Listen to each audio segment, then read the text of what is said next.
Blood stained her hands as the mare screamed in the darkness. This wasn't supposed to happen on her first night. Elena McRae had taken the midnight job at Harridan Ranch because she was desperate, broke, with nowhere else to turn. But the cowboy who hired her, Colt Harridan, stood beside her now with an intensity that felt like recognition, not introduction. What she didn't know was that he'd been waiting for her since spring, when his dying mother's letter arrived with a prophecy. The woman who comes at midnight will be the one who saves you. But first, Elena had to survive until dawn. Stay with me until the end of this story and drop a comment with your city so I can see how far this tale has traveled. The stagecoach lurched to a stop in a cloud of dust and creaking leather, and Elena McRae pressed her forehead against the window frame, trying to steady her breathing. Her hands were shaking, had been shaking since Denver, since the landlady had thrown her belongings into the street, since she'd counted her last coins and realized she had exactly $3.27 between herself and starvation. $3. In 1882 Colorado, that wouldn't even buy a week's worth of bread. The driver's gruff voice cut through her spiral of panic. Redemption Creek! End of the line! Elena closed her eyes and whispered a prayer her mother had taught her, not for salvation, but for courage. Then she gathered her worn carpet bag, straightened her threadbare traveling dress, and stepped down into the midnight street of a town she'd never heard of until 3 days ago. Redemption Creek was exactly what its name suggested, a last chance for people with nowhere else to go. The main street was a rutted dirt road flanked by wooden buildings that leaned toward each other like tired old men. Lamplight spilled from a few windows, a general store, a boarding house, and at the far end, a saloon called the Rusty Nail where rough laughter and piano music drifted into the cool night air. Elena's stomach clenched. She'd never been inside a saloon in her life. But the newspaper advertisement had been clear. Experienced hand needed for midnight ranch work. Inquire at the Rusty Nail Saloon, Redemption Creek. Ask for Harridan. She'd answered it because she was experienced. Her father had raised horses in Missouri before the fever took him and her mother within a week of each other. She'd answered it because midnight work meant fewer questions about a young woman traveling alone. She'd answered it because she had $3 and no other options. Now, standing in the darkness with dust settling on her shoulders, Elena wondered if desperation had driven her straight into danger. The saloon doors swung open, and a drunk stumbled out, nearly colliding with her. He squinted, swayed, then grinned with tobacco-stained teeth. "Well, hello there, sweetheart. You lost?" "No." Elena stepped back, gripping her bag tighter. "Excuse me?" "Come have a drink with me," he slurred, reaching for her arm.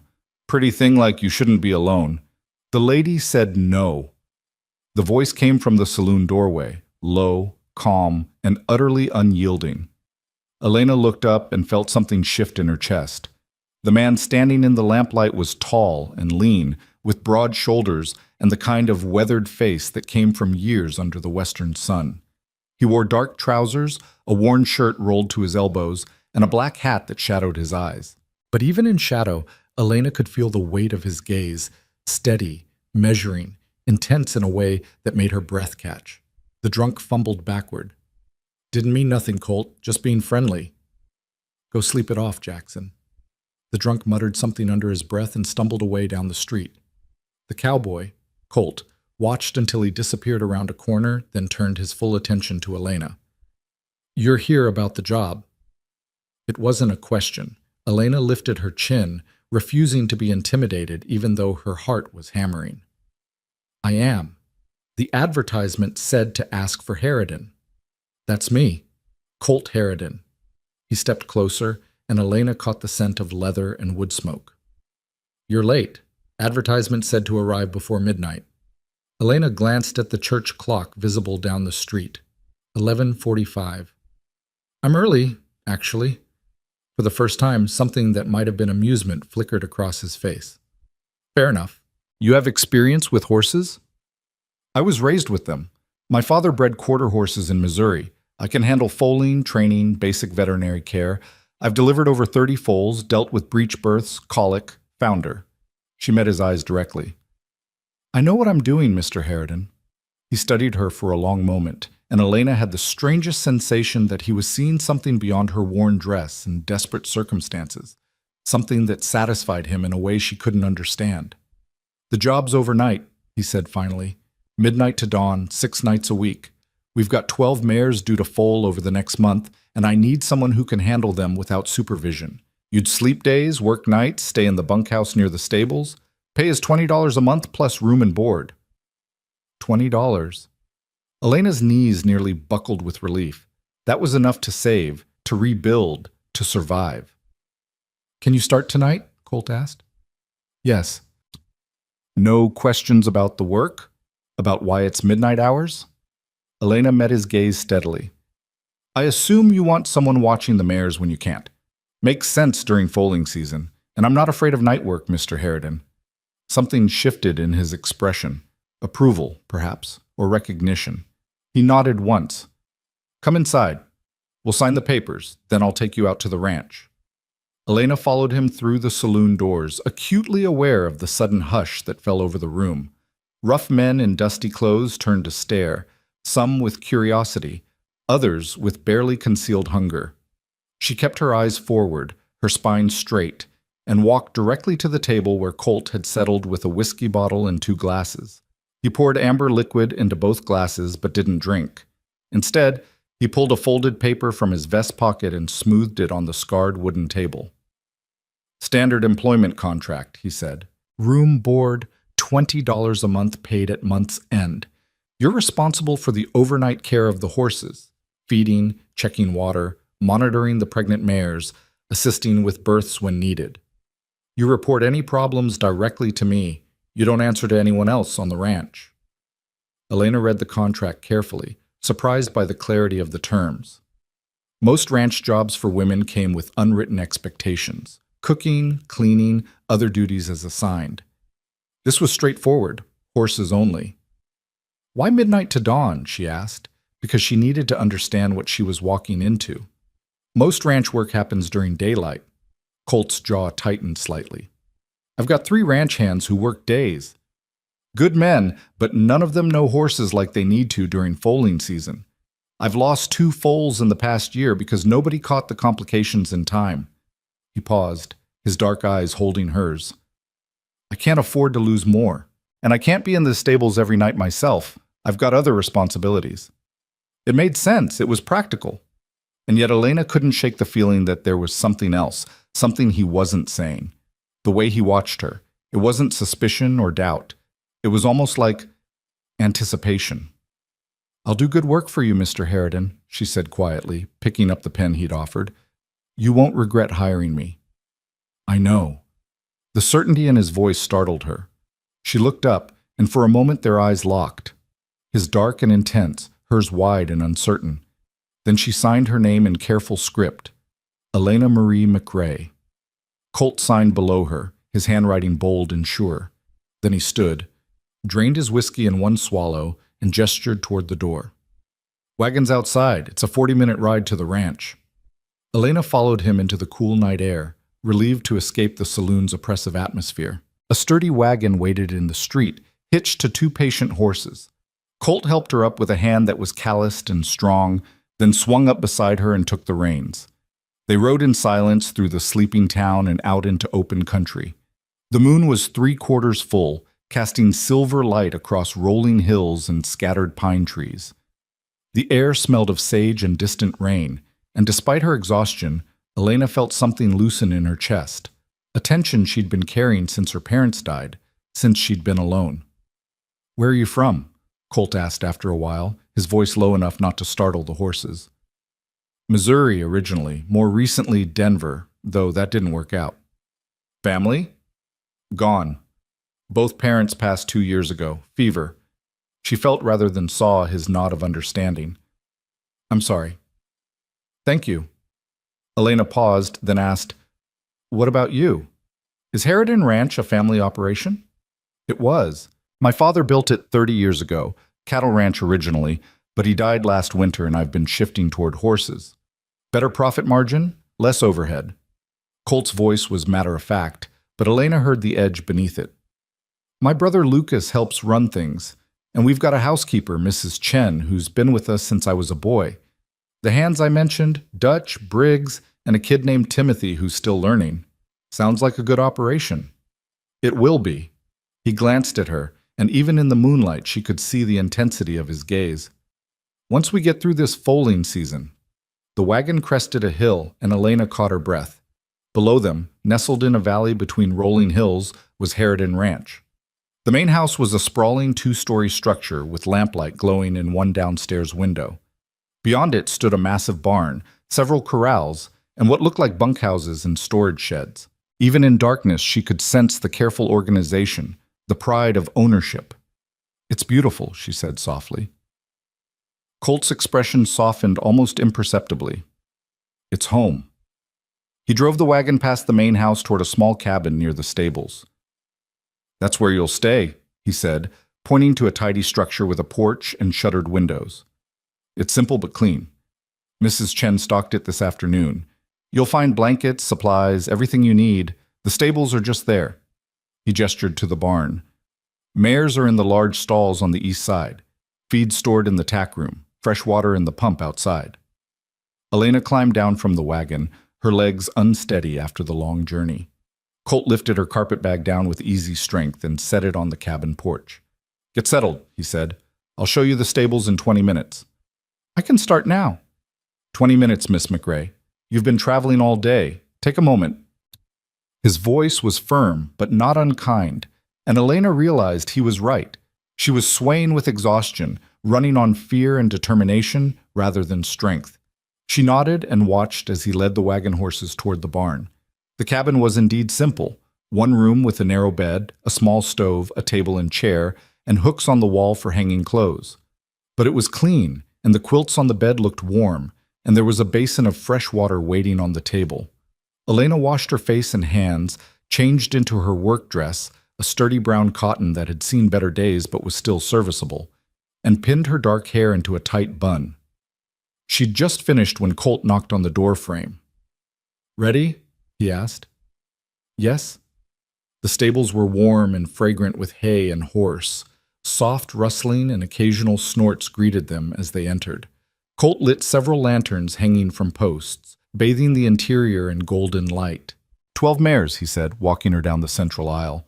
"Due dates range from next week to 6 weeks out. I've got them listed here." He tapped a slate hanging on the wall, "with their names and expected dates. This is Bella. She's the closest." He stopped at a large stall where a bay mare stood, her belly heavy with pregnancy. Elena approached slowly, letting the mare catch her scent before she touched her. Bella's ears pricked forward with interest, and Elena ran her hand along the smooth neck, then down to the swollen sides. She felt carefully, professionally, noting the position and movement. "Feels like she's got another week, maybe 10 days, Elena said. "Good position, though. Should be a straightforward birth." Colt watched her with an expression she couldn't quite read. "You can tell that just by touch?" "My father taught me. He said good horsemen learn to see with their hands." Elena moved to the next stall, repeating the process with a gray mare named Storm. "This one's further along. I'd say 3, 4 days maximum." She continued down the line, introducing herself to each mare, checking their condition with gentle, confident hands. Colt followed silently, and Elena was acutely aware of his presence, the way he moved with quiet grace, the way his shadow fell long in the lamplight, the way he watched her as if memorizing every gesture. By the time she'd met all 12 mares, she felt more grounded than she had in months.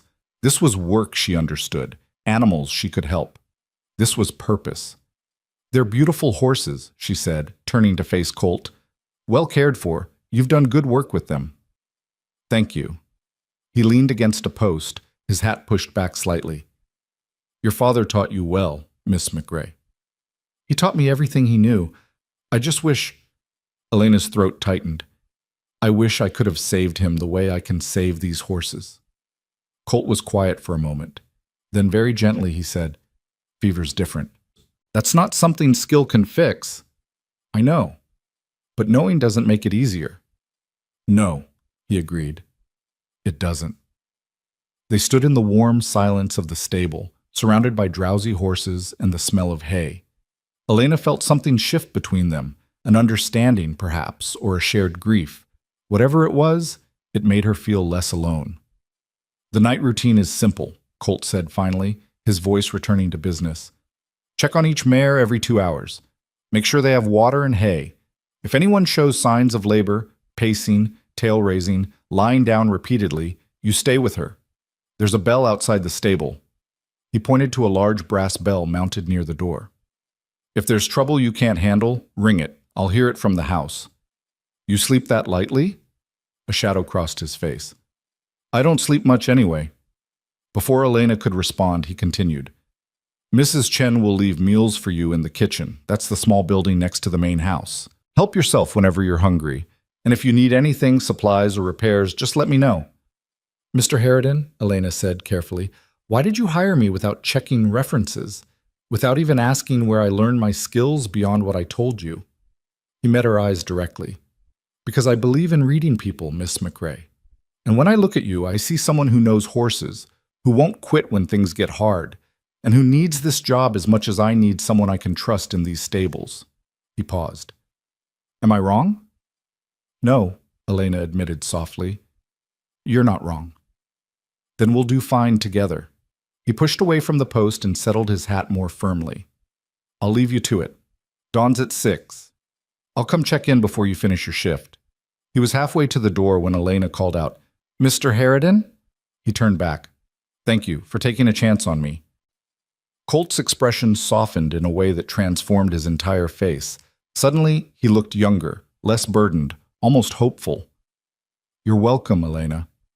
It was the first time he'd used her given name, and the sound of it in his low voice sent an unexpected warmth through her chest. Then he was gone, his footsteps fading into the night, and Elena was alone with 12 pregnant mares and a job that felt like salvation. She made her rounds carefully, checking water buckets and hay nets, talking softly to each horse as her father had taught her. Storm seemed restless, so Elena stayed with her a while, rubbing the mare's neck and humming an old lullaby her mother used to sing. The hours passed peacefully. Elena found a rhythm in the work, checking, feeding, watching. Around 3 in the morning, she heard a sound from Bella's stall and found the mare lying down, breathing hard. Labor. Elena's heart kicked into high gear, but her hands stayed steady. She'd done this dozens of times. She could handle this. She moved into the stall, speaking in low, soothing tones. Bella's eyes rolled with fear and pain, and Elena knelt in the straw, placing her hands on the heaving sides. Easy, girl. I've got you. Let's see what we're working with here. The foal was positioned correctly, front hooves and nose, just as they should be. Elena breathed a sigh of relief. This would be straightforward, just like she'd predicted. But 45 minutes later, when the foal still hadn't made progress despite strong contractions, Elena's relief turned to concern. Something was wrong.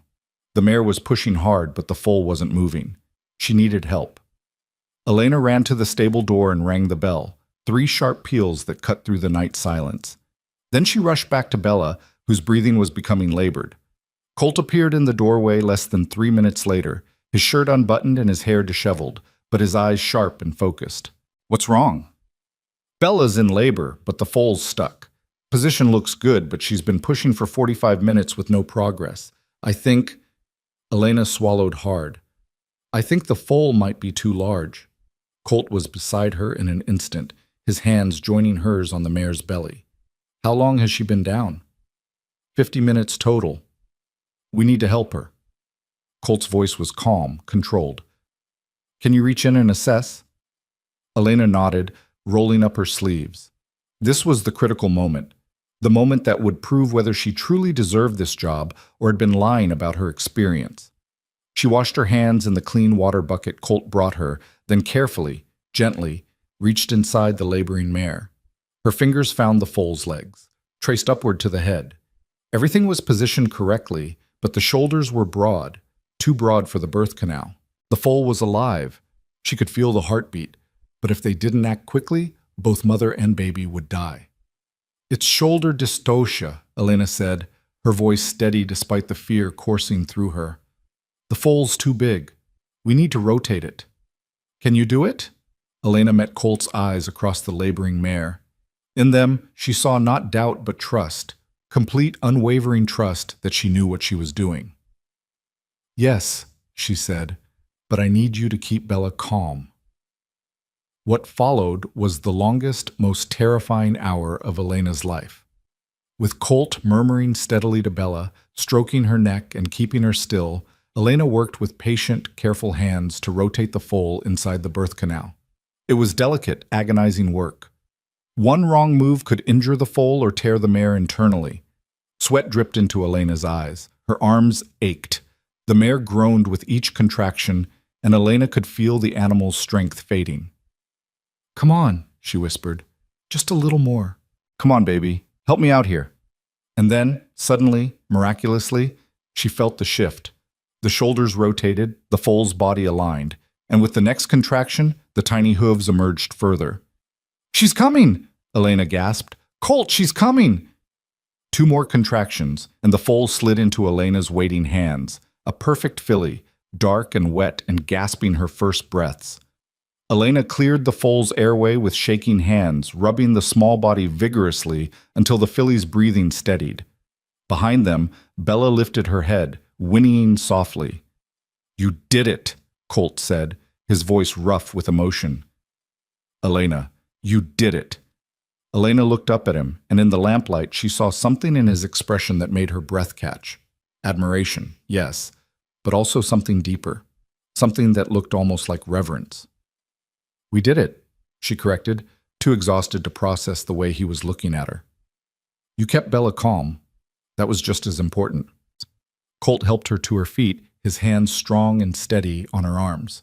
They were both covered in blood and fluids and straw, standing in a stable at 4 a.m, watching a newborn filly struggle to stand on spindly legs, and Elena had never felt more alive. "I knew you were the right one," Colt said softly, almost to himself. Elena turned to look at him. "What?" But he just shook his head, a small smile playing at his lips. "Nothing. Come on, let's get you cleaned up. Mrs. Chen will be scandalized if she sees you looking like you wrestled a bear." They worked together to settle Bella and her filly, making sure both were stable and comfortable. Then Colt walked Elena back to her cabin as the first hints of dawn lightened the eastern sky. At her door, he paused.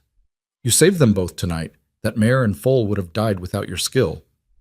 "It's what you hired me for," Elena said, though her heart was beating too fast for such a casual statement. "No," Colt said quietly, his dark eyes holding hers. "I hired you for this moment, but you're going to mean so much more than that." Before Elena could ask what he meant, he tipped his hat and walked away, leaving her standing on the porch as the sun rose over Harridan Ranch, painting the sky in shades of gold and pink. Elena watched him go, her mind spinning with exhaustion and confusion and something that felt dangerously like hope. She didn't understand what had just happened, not fully. Didn't understand the way Colt had looked at her, or the certainty in his voice, or the feeling that her life had just changed in some fundamental, irreversible way. But she knew one thing. She'd taken a midnight job because she was desperate and broke and alone. And somehow, impossibly, she'd found something she hadn't even known she was looking for. She just didn't know yet that Colt Harridan had been waiting for this exact moment since spring, since the day his dying mother had pressed a letter into his hands and whispered, "The woman who comes at midnight will be the one who saves you. Not just the horses, my son, but you." Elena didn't know, but she would. Elena woke to the smell of fresh bread and the sound of birds singing outside her window. For a disorienting moment, she couldn't remember where she was. Then the events of the night came flooding back. The birth, the struggle, Colt's eyes in the lamplight. She sat up, wincing at the soreness in her arms and back. Sunlight streamed through the cabin's small window, and when she checked the pocket watch her father had given her, she discovered it was nearly 2 p.m. She'd slept for almost 8 hours. A basket sat on her porch when she opened the door. Fresh bread, butter, jam, apples, and a jar of what looked like chicken soup. A note in elegant handwriting read, "Welcome to Harridan Ranch. Rest well. Mrs. Chen." Elena ate ravenously, suddenly aware that she hadn't had a proper meal in days. The bread was still warm, the butter creamy and rich. She felt strength returning to her limbs with each bite. After washing and changing into a clean dress, she made her way to the stables. The afternoon sun was warm on her shoulders, and the ranch bustled with activity. Men working in the corrals, the ring of a hammer from the smithy, chickens scratching in the yard near the main house. Inside the stable, she found Bella and her filly doing beautifully. The baby was nursing, her little tail whisking back and forth with contentment. Elena's chest swelled with pride and relief. She's a fighter, that one. Elena turned to find a petite Chinese woman in a crisp apron watching her from the stable entrance. The woman's face was lined with age, but her eyes were sharp and kind. "Mrs. Chen?" Elena asked. "Yes, and you are Elena McRae, the woman who saved Bella last night." Mrs. Chen approached the stall, smiling at the filly. "Mr. Colt. He came to breakfast this morning looking happier than I've seen him in a year. He said you were extraordinary." Heat crept into Elena's cheeks. "I just did what needed doing." Mrs. Chen's knowing gaze swept over her. "That is what he said you would say. He knows you better than you think, that man." "We only met last night." "Yes." Mrs. Chen's smile turned mysterious. "But he has been waiting much longer than that." Before Elena could ask what she meant, a commotion erupted from the yard. Men's voices raised in greeting, the thunder of hooves. Elena followed Mrs. Chen outside to see a group of riders approaching the main house. At their head rode Colt, his black hat silhouetted against the blue sky. He swung down from his horse with fluid grace, handing the reins to a young man who couldn't have been more than 16. Then his eyes found Elena across the yard, and even at a distance she felt the impact of that gaze. "Miss McRae," he called, walking toward her. "You're up. Did you rest well?" "Very well, thank you, and please call me Elena." "Elena." The way he said her name was like a caress. "Then you should call me Colt." He'd changed clothes since dawn. Now he wore dark trousers and a deep blue shirt that made his eyes look almost black. Dust streaked his face and forearms, and there was a satisfaction in his expression that suggested a successful day's work. "I checked on Bella and the filly," Elena said. "They're both doing wonderfully." "Thanks to you." Colt glanced toward the stable, then back to her. "I was thinking, would you join me for supper tonight, before your shift starts? There's something I'd like to discuss with you." Elena's pulse quickened. "Of course." 6 o'clock, main house dining room. He smiled, and the transformation of his usually serious face was startling. "Mrs. Chen's making pot roast." "I heard that," Mrs. Chen called from the porch, amusement in her voice. "And I'm making apple pie, too. Don't be late." Colt's smile widened, and for just a moment, Elena saw beyond the stoic cowboy to the man beneath, someone who carried burdens but hadn't forgotten how to feel joy. Then one of the ranch hands called his name, and he tipped his hat to her before striding away. "That man," Mrs. Chen said softly, "has not smiled like that since his mother died." Elena turned to her. "How long ago was that?" 6 months. March, when the snow was still on the ground." Mrs. Chen's expression grew sad. "She was a wonderful woman, Catherine Harridan, strong and kind. She made this ranch a home, not just a business. When she got sick..." The older woman shook her head. "Mr. Colt, he took it very hard. He loved her more than anything in this world." "What about his father?" Mrs. Chen's face hardened. "Samuel Harridan was a hard man, good at running cattle, bad at everything else. He died drunk last winter, fell off his horse in a snowstorm. Mr. Colt found him frozen in the north pasture." She paused. She ate. "He didn't mourn that death the way he mourned his mother's." Elena thought about the shadows she'd seen in Colt's eyes, the way he'd said he didn't sleep much. Grief could do that to a person. She knew from experience. "Does he have other family?" "A brother, Lucas. You'll meet him soon enough. He manages the cattle side of the operation while Mr. Colt focuses on the horses." Mrs. Chen studied Elena thoughtfully. "The brothers are not much alike. Lucas is louder, easier to read. Mr. Colt keeps his thoughts close, but they're loyal to each other. That much is the same." The rest of the afternoon passed quickly. Elena spent time with each mare, making notes on a slate about their conditions and progress. She met the ranch hands, Dutch, a grizzled man in his 50s who'd worked for Colt's father, Briggs, quiet and competent, and young Timothy, eager to learn everything. "You really delivered that filly all by yourself?" Timothy asked, his eyes wide with admiration. "Colt helped," Elena said firmly. "Teamwork matters in this kind of work." Dutch snorted. "Boss doesn't usually work the berths. Too busy with everything else. Must have been special, him staying up all night like that." Elena didn't know what to say to that, so she focused on checking Storm's water bucket. But she felt Dutch's knowing gaze on her back and wondered what the ranch hands were making of her sudden appearance. At 6 o'clock precisely, Elena knocked on the main house door. She'd changed into her only decent dress, a dark green cotton that her mother had made for her 3 years ago. It was slightly faded, but still respectable, and she'd taken care to arrange her hair in a soft bun at the nape of her neck. Mrs. Chen opened the door with a warm smile. Come in. Mr. Colt is waiting in the dining room." The main house was beautiful in an understated way. Polished wood floors, simple furniture built to last, windows that let in the evening light. Watercolor landscapes hung on the walls, and Elena recognized the rolling hills of the ranch in several of them. "My mother painted those," Colt said from the dining room doorway. "She loved this land." He'd cleaned up too, his dark hair still damp from washing, wearing a fresh shirt and vest. Without the dust and grime of ranch work, he looked almost formal and devastatingly handsome in a way that made Elena's breath catch. "They're lovely," she managed.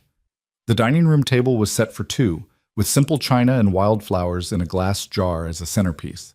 Colt held out a chair for her, and Elena sat, acutely aware of how long it had been since anyone had treated her like a lady, rather than a desperate woman looking for work. Mrs. Chen brought out the pot roast, and it was everything Elena had hoped: tender beef, roasted vegetables, rich gravy. They ate in comfortable silence for a few minutes before Colt spoke. "I want to apologize for last night," he said. Elena looked up in surprise. "Apologize? Why?" "I threw you into the deep end on your first night. That birth, it could have gone badly. I should have been there from the start, not made you ring for help." "Colt, I'm not a child who needs supervision. You hired me because I know what I'm doing." Elena set down her fork. "And if I'd needed help sooner, I would have called sooner. That's what the bell is for." He studied her for a long moment. "You're not like most women I've met." Should I take that as a compliment or an insult? A compliment. His mouth quirked. Most people, when they're new to a job, they try to prove themselves by hiding their weaknesses. You do the opposite. You're honest about what you can and can't handle. That takes courage. My father used to say that false confidence around horses gets people killed. Better to admit what you don't know and learn from someone who does. Your father sounds like he was a wise man. He was. Elena's throat tightened. I miss him every day. Both of them. My mother, too. Colt reached across the table, his calloused hand covering hers briefly. The touch was warm, gentle, and somehow steadied the grief that always lurked beneath her surface. I understand. My mother... He paused, his jaw tightening. She was the best person I've ever known. Losing her felt like losing my compass. Everything since has been trying to figure out which direction to go without her. In that moment, Elena saw past his stoic exterior to the raw pain beneath. They were the same, she realized. Two people trying to navigate a world that had taken away the people who'd taught them how to live in it. I think, she said softly, that we honor them by living the way they taught us, by being the kind of people they believed we could be. Colt's eyes met hers, and something passed between them. Recognition, understanding, a connection that went deeper than words. My mother used to say something similar. She said that grief is just love with nowhere to go, so we have to find new places to put it. That's beautiful. She was a writer at heart, always putting feelings into words the rest of us couldn't find. He withdrew his hand, but the warmth of his touch lingered on Elena's skin. She left me a letter before she died. I've read it 100 times trying to understand what she meant. What did it say? Colt was quiet for so long that Elena thought he wouldn't answer. Then, slowly, he said, She told me to open my heart, said I'd become too much like my father, focused on work and duty, forgetting there was more to life. She said, he paused, his expression unreadable. She said someone would come who would remind me how to live, not just survive. And I'd know her when I saw her. Elena's heart was pounding now. Do you think she meant— I don't know what she meant, Colt interrupted, but his eyes told a different story. I just know that when you stepped off that stagecoach last night, something in me recognized you. And watching you work with Bella, the way you talked to her, the way you fought for that foal— He shook his head. I've never seen anything like it. Before Elena could respond, the dining room door burst open and a man strode in, tall like Colt but broader in the shoulders, with lighter hair and an easy smile that was the opposite of Colt's careful reserve. Sorry I'm late. Heard we had a new hire and I wanted to meet— He stopped short, his eyes widening as he took in the intimate table setting, the flowers, the way Colt and Elena were leaning toward each other. Oh, I'm interrupting. Lucas, Colt's voice held a warning. This is Elena McRae, our new night hand. Elena, my brother Lucas. Lucas's grin was immediate and knowing. The woman who saved Bella. I heard all about it from Dutch. Said you worked a miracle. He offered his hand and Elena shook it, noting the genuine warmth in his grip. Welcome to Harridan Ranch, Miss McRae. Though I gotta say, my brother usually doesn't have candlelit dinners with the hired help. It's not candlelit, Colt said flatly, only because it's still light out. Lucas grabbed a roll from the basket on the table, ignoring Colt's glare. So, Elena, what do you think of our operation so far? It's impressive, Elena said honestly. Well run, good horses, clearly people who care about their work. That's all Colt's doing. Since he took over, he's turned this place around. Lucas's expression grew more serious. Our father ran it into the ground with drinking and bad decisions. Colt spent the last year rebuilding everything: reputation, finances, morale. It's been a hell of a job. Lucas, Colt's voice was sharp now. Elena doesn't need to hear about family business. Why not? She's part of the ranch now, isn't she? Lucas looked between them and his knowing smile returned. Or is she going to be part of the family in other ways too? Colt stood abruptly, his chair scraping against the floor. That's enough. Don't you have somewhere else to be? Actually, I came to tell you there's trouble with the fence line in the north pasture. Couple of posts down, cattle getting through. We need to ride out tomorrow and fix it before we lose any steers. Fine. We'll go at first light. Colt's jaw was tight with frustration. Now leave. Lucas gave Elena a cheerful salute. Nice meeting you, Miss McRae. I'm sure we'll be seeing a lot more of each other. With that parting shot, he sauntered out, leaving an awkward silence in his wake. Colt sat back down heavily, running a hand through his hair. I apologize for my brother. He thinks he's funny. He seems nice, Elena offered, though she was still processing Lucas's implications. He's a pain in the ass. But there was affection beneath Colt's exasperation.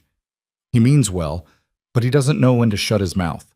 Mrs. Chen appeared with apple pie, her expression suggesting she'd heard every word from the kitchen. Dessert, she announced, setting generous slices in front of them. And Mr. Lucas already ate his portion, so don't feel bad about him leaving. After she departed, Elena picked up her fork and met Colt's eyes. Can I ask you something?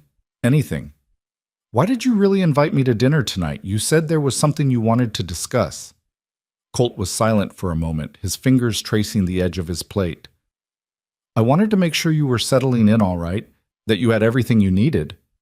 That's kind, but you could have asked me that in the stables. You're right.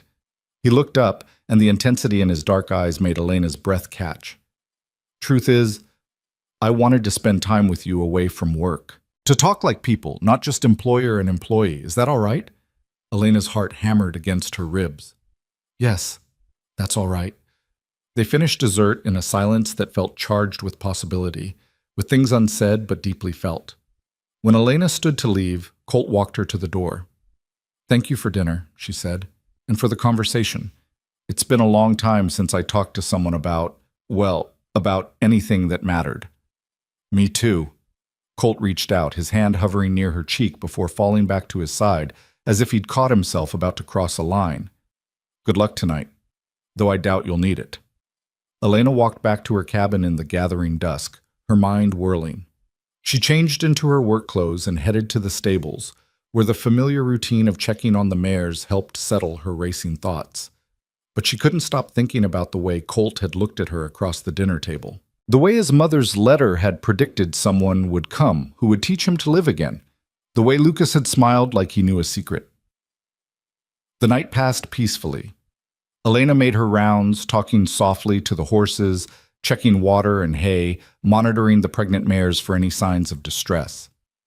Around 2 in the morning, she was sitting in Storm's stall, her back against the wall, humming the lullaby her mother had taught her, when she heard footsteps in the stable aisle. Colt appeared in the lamplight, wearing the same clothes from dinner, but with his sleeves rolled up and his hair disheveled, as if he'd been trying to sleep and failing. "Everything all right?" he asked. "Fine. Storm's restless but not in labor yet. I'm just keeping her company. Mind if I join you?" Elena shook her head, and Colt settled onto the straw beside her, leaving a respectable distance between them. They sat in comfortable silence for a while, listening to the horses breathe and the soft rustle of hay. "Can't sleep?" Elena asked finally. "Never can. Not since—" He trailed off, then started again. "Not since my mother died. I lie awake thinking about everything that needs doing, everything that could go wrong. The ranch, the horses, the men depending on me for their livelihoods. Sometimes I come out here because at least the horses don't expect me to have all the answers." Elena turned to look at him. In the dim lamplight, he looked younger, more vulnerable. "That's a heavy burden to carry alone. It's my responsibility." "Responsibility doesn't mean you have to bear it by yourself." She hesitated, then added, "My father used to say that's what partnership is for, sharing the weight so no one gets crushed under it." "Is that what we have? A partnership?" The question hung in the air between them, weighted with meaning. Elena met his eyes and saw uncertainty there, hope mixed with fear. "I think," she said carefully, "that we could, if we both wanted it." Colt was quiet for a long moment. Then he said, "When I placed that advertisement in the Denver paper, I told myself I was just hiring help for foaling season. But that wasn't the whole truth." "What was the truth?" He took a deep breath. "My mother's letter, the one I mentioned at dinner. She wrote it 2 days before she died, when she knew she was fading. She told me I'd become too closed off, too focused on duty. She said I needed to find someone who understood hard work and loss, someone strong enough to stand beside me rather than behind me. And she said I'd recognize her when she came." He turned to face Elena fully. "She said she'd come at midnight." Elena's breath caught. "You think she meant me?" "I don't know what I think. I just know that when you stepped into the Rusty Nail Saloon at midnight, looking fierce and frightened and determined all at once, something in my chest shifted, like a door I'd locked open just a crack." His voice dropped to barely above a whisper. "And working with you last night, watching you fight for Bella and her foal, that door opened wider." "Colt." Elena didn't know what to say. Her practical mind told her this was too fast, too intense, too much weight to put on a chance meeting and a job offer. But her heart, her lonely, grieving heart, recognized the truth in his words. "I'm not asking for anything," Colt said quickly. "I just wanted you to understand why I watch you the way I do. Why I came out here tonight when I should be sleeping. Why having you on this ranch feels like something shifting into place." Elena reached out and took his hand, marveling at how right it felt, his calloused palm against hers, his fingers strong and warm. "I came here desperate and alone, expecting nothing more than a paycheck and a place to sleep, but you've given me something I didn't know I was missing." "What's that?" "Hope," she said simply. "The feeling that maybe my life isn't over just because I lost my parents, that maybe there's still good things ahead." Colt's thumb traced circles on the back of her hand, the gesture both tender and grounding. "There are. I promise you that." They sat like that until dawn began to lighten the eastern sky, talking in low voices about their childhoods, their losses, their dreams for the future. Elena learned that Colt had wanted to be a horse trainer since he was a boy, that his father had mocked that dream and pushed him toward cattle. She told him about her mother's garden, her father's laugh, the way her world had collapsed when fever took them both. And slowly, in the quiet hours between midnight and dawn, something grew between them. A connection built on shared grief and mutual respect, on the kind of understanding that can't be forced or faked. When the sun finally rose, Colt walked Elena back to her cabin. At her door, he paused. Get some rest, he said. You've earned it. So have you. Maybe I will. Maybe I'll actually sleep knowing you're here. He smiled, that rare, transformative smile that made him look almost boyish. See you tonight? I'll be in the stables. I know. He tipped his hat and walked away, and Elena watched him go with a warmth in her chest that had nothing to do with the rising sun. The pattern continued for the next week. Elena worked her nights in the stables, and Colt appeared sometime between midnight and dawn, always with some excuse, checking on a mare, looking for a lost piece of tack, unable to sleep. They never acknowledged what was really happening, that these quiet hours together had become the center of both their days. During one such visit, Elena was brushing Storm when Colt leaned against the stall door, watching her work with an expression she was learning to read. Contentment mixed with something deeper, something that made her pulse quicken. You're good at this, he said. Not just the technical skill, but the way you connect with them. Storm hasn't let anyone brush her in months, but she stands for you like a lamb. She just needed someone to listen. Elena ran the brush along Storm's gray neck in long, soothing strokes. Horses are like people that way. They know when you're really paying attention versus just going through the motions. Is that what you think I'm doing? Just going through the motions? Elena turned to face him, caught off guard by the vulnerability in his voice. No, I think you care deeply about everything and everyone on this ranch. Maybe too deeply. You carry it all like it's your personal responsibility to make sure nothing ever goes wrong. Isn't it? Not alone, Colt. That's what I'm trying to tell you. She set down the brush and crossed to the stall door, standing close enough to see the gold flecks in his dark eyes. You have Lucas, Mrs. Chen, the hands, me. You don't have to shoulder everything by yourself. He reached through the gap between the rails and tucked a loose strand of hair behind her ear, his touch feather-light and achingly gentle. I'm not used to letting people help. My father taught me that needing anyone was weakness. Your father was wrong. I'm starting to understand that. His hand lingered near her cheek, and Elena held her breath, wondering if he would kiss her. But instead he stepped back, clearing his throat. I should let you work. Just wanted to check in. Colt, wait. Elena opened the stall door and stepped into the aisle beside him. You don't have to leave. I like when you're here. The admission hung between them, brave and terrifying. Colt's expression softened in a way that made Elena's heart ache. I like being here, he said quietly. More than I should, probably. Why more than you should? Because you work for me. Because it's only been a week.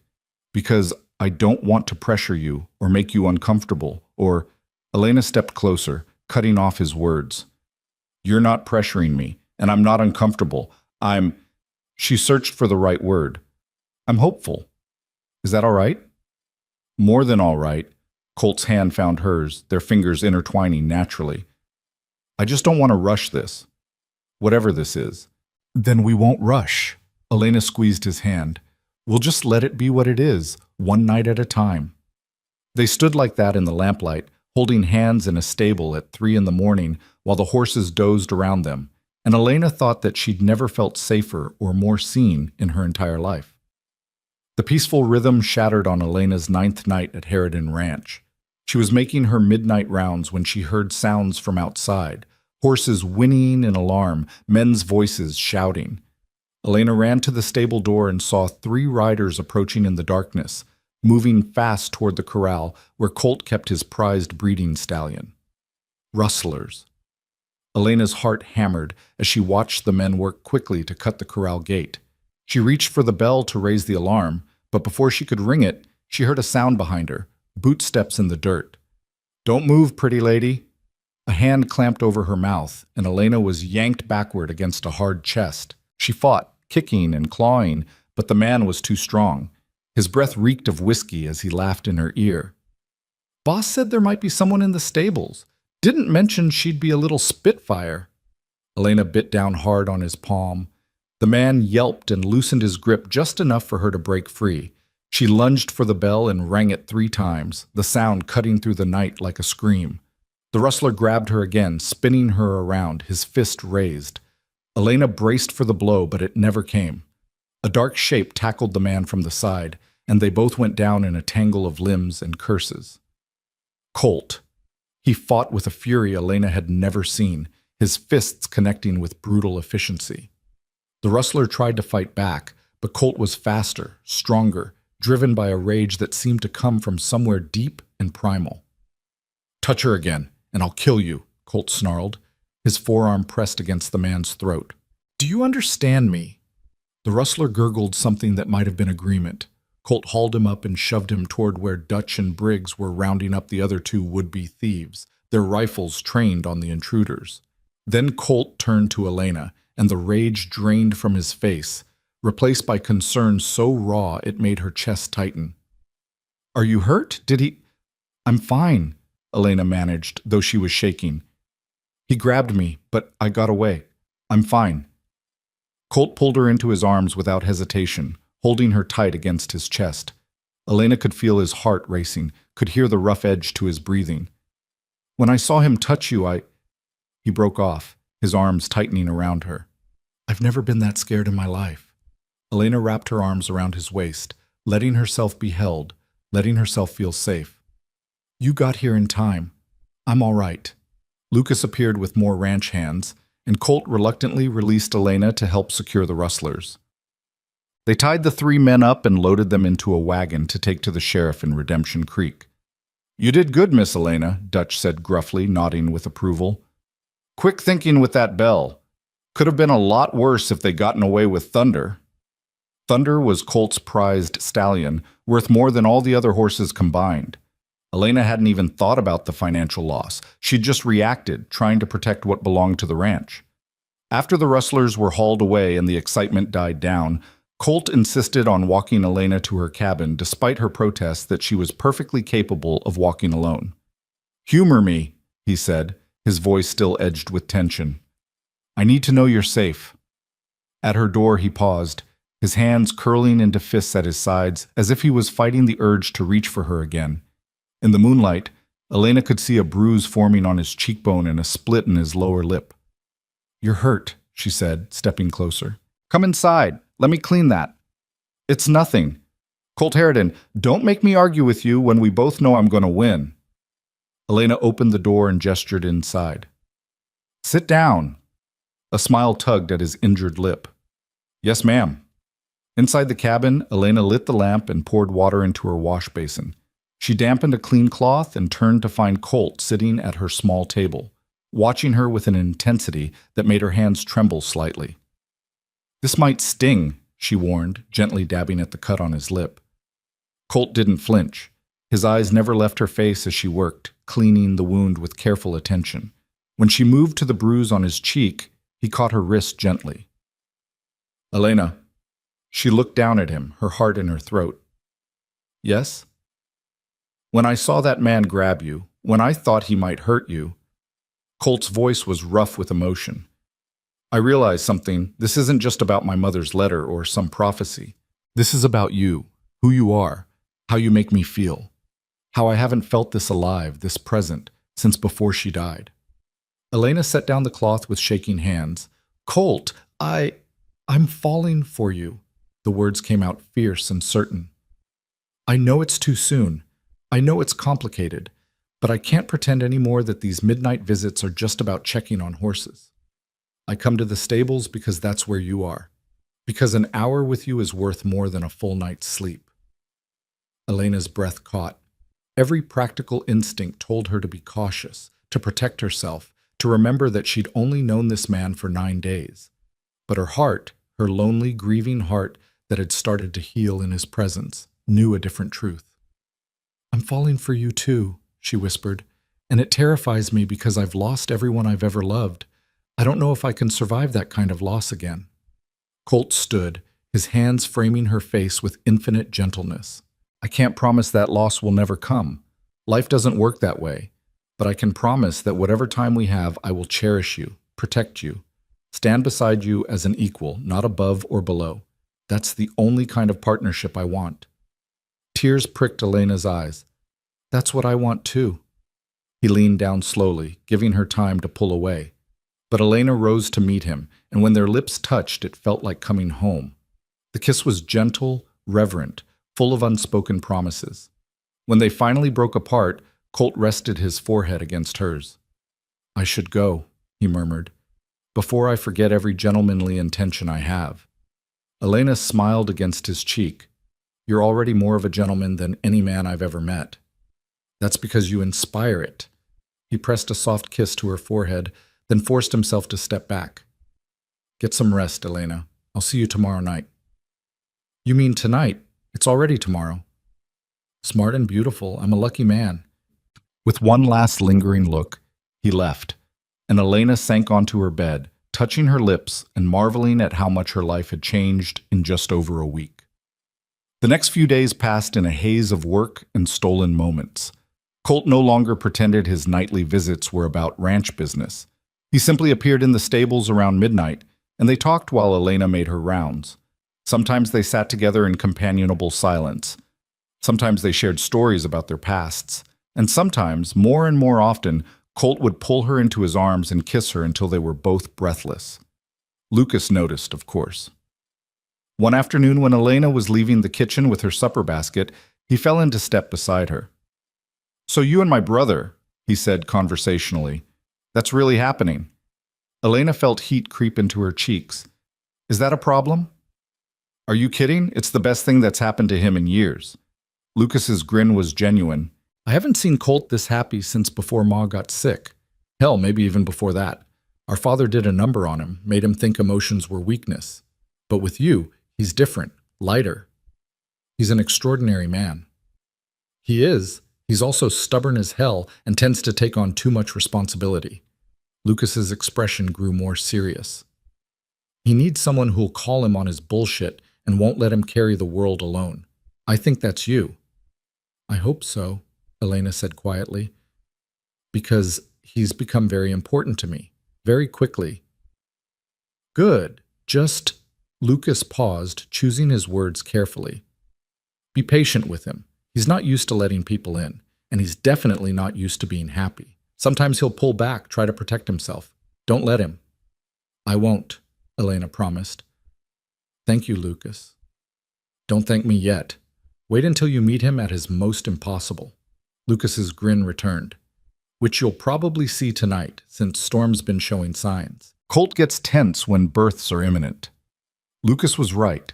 When Elena arrived at the stables that evening, she found Colt already there, pacing outside Storm's stall with barely controlled anxiety. "She's close," he said without preamble. "Maybe a few hours. I don't like how restless she is." Elena checked the mare carefully, noting the signs of early labor. "She's fine, Colt. First-time mothers are always restless. It's normal." "What if something goes wrong?" "Then we'll handle it. Together." Elena took his hand, squeezing it firmly. "You need to trust me on this. I've done this dozens of times." "I know. He ran his free hand through his hair. "Storm's special. She's the first mare I bought with my own money, not my father's. She represents the new direction of this ranch. If I lose her—" "You won't. I won't let that happen." Elena stood on her toes and kissed him gently. "Now stop hovering and let me work. You're making her nervous." Colt managed a tight smile. "Yes, ma'am." But he didn't leave. He settled onto a hay bale outside the stall, clearly planning to wait out the birth. Elena didn't argue. She understood that some fears couldn't be reasoned away, only endured. Storm's labor progressed slowly through the evening hours. Elena monitored her closely, talking in low, soothing tones, providing encouragement and comfort. Around 2 in the morning, the mare finally lay down, her sides heaving with contractions. "Here we go," Elena murmured, positioning herself to assist.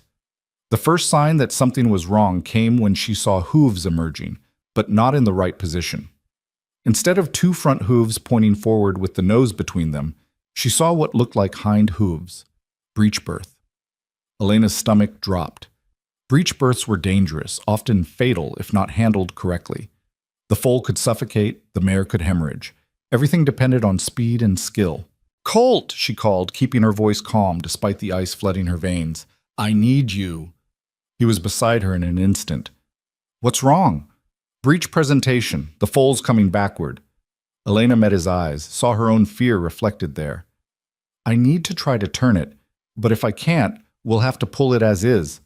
That's risky for both of them. Colt's face went pale, but his voice stayed steady. Tell me what to do. Keep Storm calm, talk to her, stroke her neck. She needs to stay as relaxed as possible while I work. What followed was the most terrifying hour of Elena's life, more intense even than Bella's difficult birth, because the stakes were higher, the danger more immediate. With Colt murmuring steady encouragement to the laboring mare, Elena worked with painstaking care to assess the foal's position. The foal was alive. She could feel movement, the rapid flutter of a heartbeat. But it was completely breech, with both hind legs extended and the front legs tucked forward. Turning it would be nearly impossible in the narrow birth canal.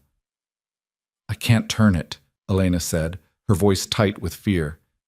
We have to pull it breech. It's the only option. Is that safe? No. But it's all we've got. Elena looked at Colt across Storm's laboring body. I need you to help me pull when she contracts. We have to be quick, but we can't pull too hard or we'll injure them both. Colt nodded, his jaw set with determination. He moved to her side, his hands joining hers as they prepared to assist. Storm contracted, and they pulled gently but firmly. The hind legs emerged further, then the hindquarters. But the foal was large, the shoulders broad, and progress was agonizingly slow. Sweat dripped into Elena's eyes. Her arms screamed with effort. Storm was weakening, her breathing becoming labored. Come on, Elena whispered. Come on, baby. Help us out. Just a little more. Another contraction. Another pull. The foal's body emerged to its shoulders, but then stuck. The head was still inside, and if they didn't get the foal out in the next minute, it would suffocate. Pull, Elena commanded, her voice sharp with desperation. Now, Colt. Hard as you can. They pulled together, throwing all their strength into it. For a terrifying moment, nothing happened. Then, with a rush of fluid and blood, the foal slid free into their waiting hands. It wasn't breathing. No, Elena gasped. She cleared the foal's airway frantically, her hands shaking. Come on, breathe, breathe. Colt grabbed a piece of straw and tickled the foal's nostril, an old horseman's trick to stimulate breathing. For 3 endless seconds, nothing happened. Then the foal gasped, coughed, and drew in a shuddering breath. Elena nearly sobbed with relief. She rubbed the foal vigorously with clean towels, stimulating circulation and breathing. Behind them, Storm lifted her head weakly, whinnying to her baby. It's a colt, Colt said, his voice rough with emotion. Storm had a colt. The little foal was dark gray like his mother, with long, gangly legs and a white star on his forehead. Despite the traumatic birth, he was already trying to lift his head, instinct driving him toward his mother. Elena checked Storm carefully, ensuring there was no dangerous bleeding or signs of internal injury. The mare was exhausted but stable, already nuzzling her newborn with gentle devotion. They're going to be all right, Elena whispered, hardly daring to believe it. Both of them. Colt pulled her into his arms without warning, holding her so tight she could barely breathe. She felt him shaking, or maybe that was her.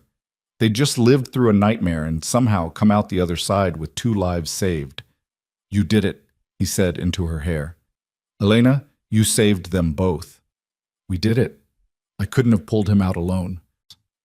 They stood there in the bloody straw, covered in birth fluids and exhausted beyond measure, watching Storm's colt struggle to his feet for the first time. The little guy fell twice before finally managing to stand, wobbling on stick-thin legs. He's perfect, Colt said softly. Absolutely perfect. Elena turned in his arms to look up at him, and what she saw in his face took her breath away. Joy, relief, wonder, and something deeper, something that looked like love. Elena, he said, his voice barely above a whisper. There's something I need to tell you, something I should have told you days ago. What?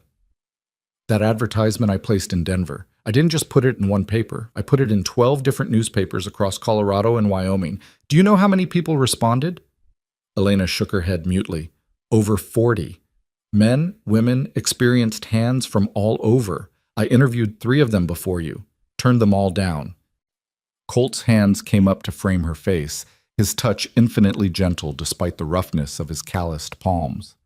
Because my mother's letter didn't just say someone would come at midnight. It said I'd recognize her when I saw her, that she'd have my mother's strength and kindness, that she'd understand horses the way my mother did, not just as animals, but as souls worth caring for. Tears blurred Elena's vision. Colt, I've been waiting for you since spring, Elena. Since the day I buried my mother and read her letter and decided to believe in the possibility she saw. I placed those advertisements in 12 papers, checked the Rusty Nail every night for 2 months, interviewed people I knew weren't right, all because some part of me believed she was telling the truth. His thumb brushed away a tear that escaped down her cheek. And then you walked into that saloon at midnight, fierce and frightened and so damn beautiful, and I knew you were the one she meant. How could you know? We just met? Because looking at you felt like remembering something I'd forgotten existed. Hope, possibility.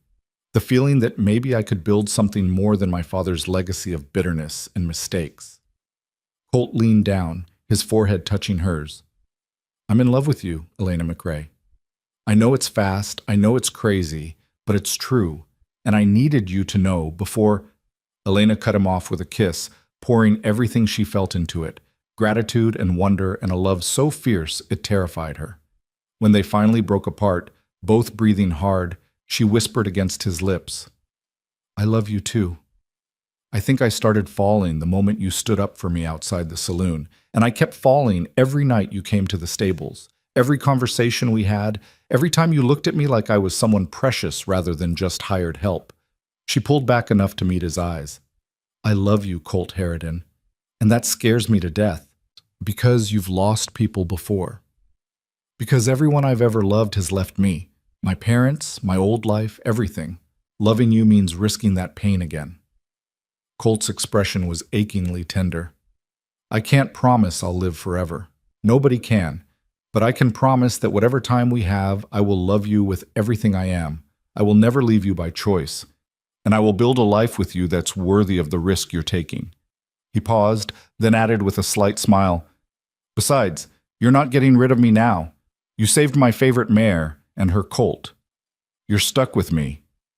Elena laughed through her tears. I suppose there are worse fates. Name one. I can't. Not when you're looking at me like that. Like what? Like I'm the answer to every question you've ever asked. Colt's smile softened into something reverent. That's because you are. He kissed her again, slower this time, savoring every moment. Around them, the stable was quiet except for Storm's gentle breathing and the soft sounds of her colt nursing. Dawn was still an hour away, and in the lamplight, covered in straw and blood and utterly exhausted, Elena thought she'd never been happier. I have something I want to show you, Colt said suddenly. When your shift ends, will you come with me? Where? It's a surprise, but I think you'll like it. Elena smiled. Then yes, I'll come with you. They spent the remaining hour before dawn sitting together in Storm's stall, backs against the wall, watching the new colt explore his world on unsteady legs. Colt held Elena's hand, his thumb tracing patterns on her palm, and she let herself imagine a future she'd thought lost forever, a future with love and partnership and purpose. When the sun finally rose, painting the sky in shades of pink and gold, Colt helped Elena to her feet and led her out of the stables. But instead of walking toward her cabin, he guided her toward the hills behind the ranch. Where are we going? Elena asked, curious. You'll see. They climbed a gentle slope through morning mist, and at the top, Colt stopped. Spread before them in a hidden meadow was the frame of a house, not complete, but far enough along that Elena could see what it would become.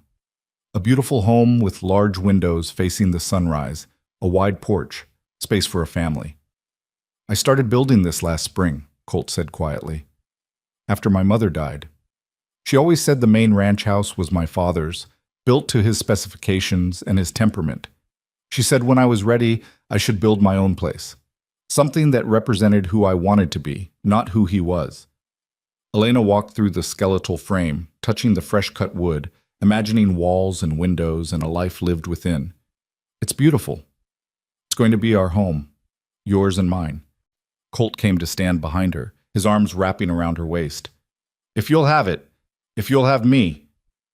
Elena turned in his arms, her heart so full she thought it might burst. Are you asking me to marry you, Colt Harridan? Not yet. Not until I can offer you a completed house, and a proper ring, and everything you deserve. He smiled, pressing a kiss to her temple. But I'm telling you my intentions. I'm building this house for us. And when it's done, I'm going to ask you to be my wife, to be my partner in every sense of the word. So you'll have fair warning. Fair warning received, Elena whispered, blinking back tears. And just so you know my intentions, when you ask, I'm going to say yes. Colt's answering smile was bright enough to rival the rising sun. They stood in the meadow watching the sunrise paint the skeleton of their future home in shades of gold and amber, and Elena felt something shift deep in her soul, a settling, like a key turning in a lock she hadn't known existed. When Colt finally walked her back to her cabin, his hand warm and steady in hers, the world felt different somehow, more solid, more real.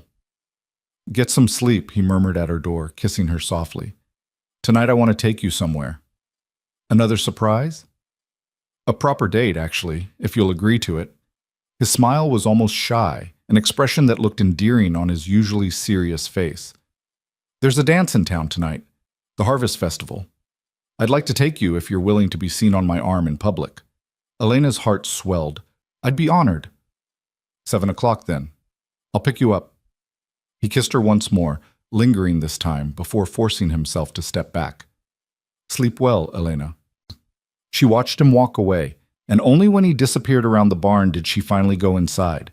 But sleep eluded her despite her exhaustion. Her mind kept returning to the meadow, to the house taking shape there, to the future Colt was building for them with his own 2 hands. When she finally drifted off, she dreamed of her mother's garden in Missouri. But in the dream, it wasn't surrounded by the old farmhouse of her childhood.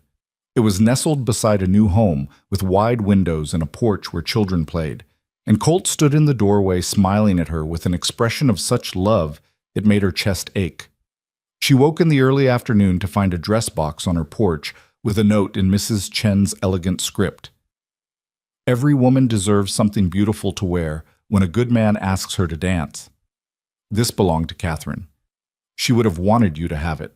Inside was a dress the color of deep wine, simple in cut but exquisitely made, with delicate embroidery at the collar and cuffs. Elena held it up to herself and knew instinctively it would fit perfectly. Mrs. Chen appeared at her door moments later, as if she'd been waiting for Elena to wake. You like it? It's beautiful, but I can't possibly.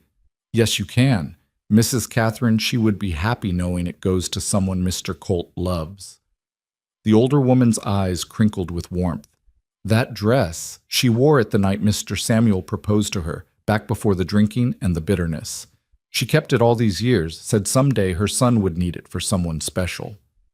Mrs. Chen reached out and touched Elena's cheek gently. You are that someone special. Elena's throat tightened with emotion. Did she really know? In her letter, did she really predict this?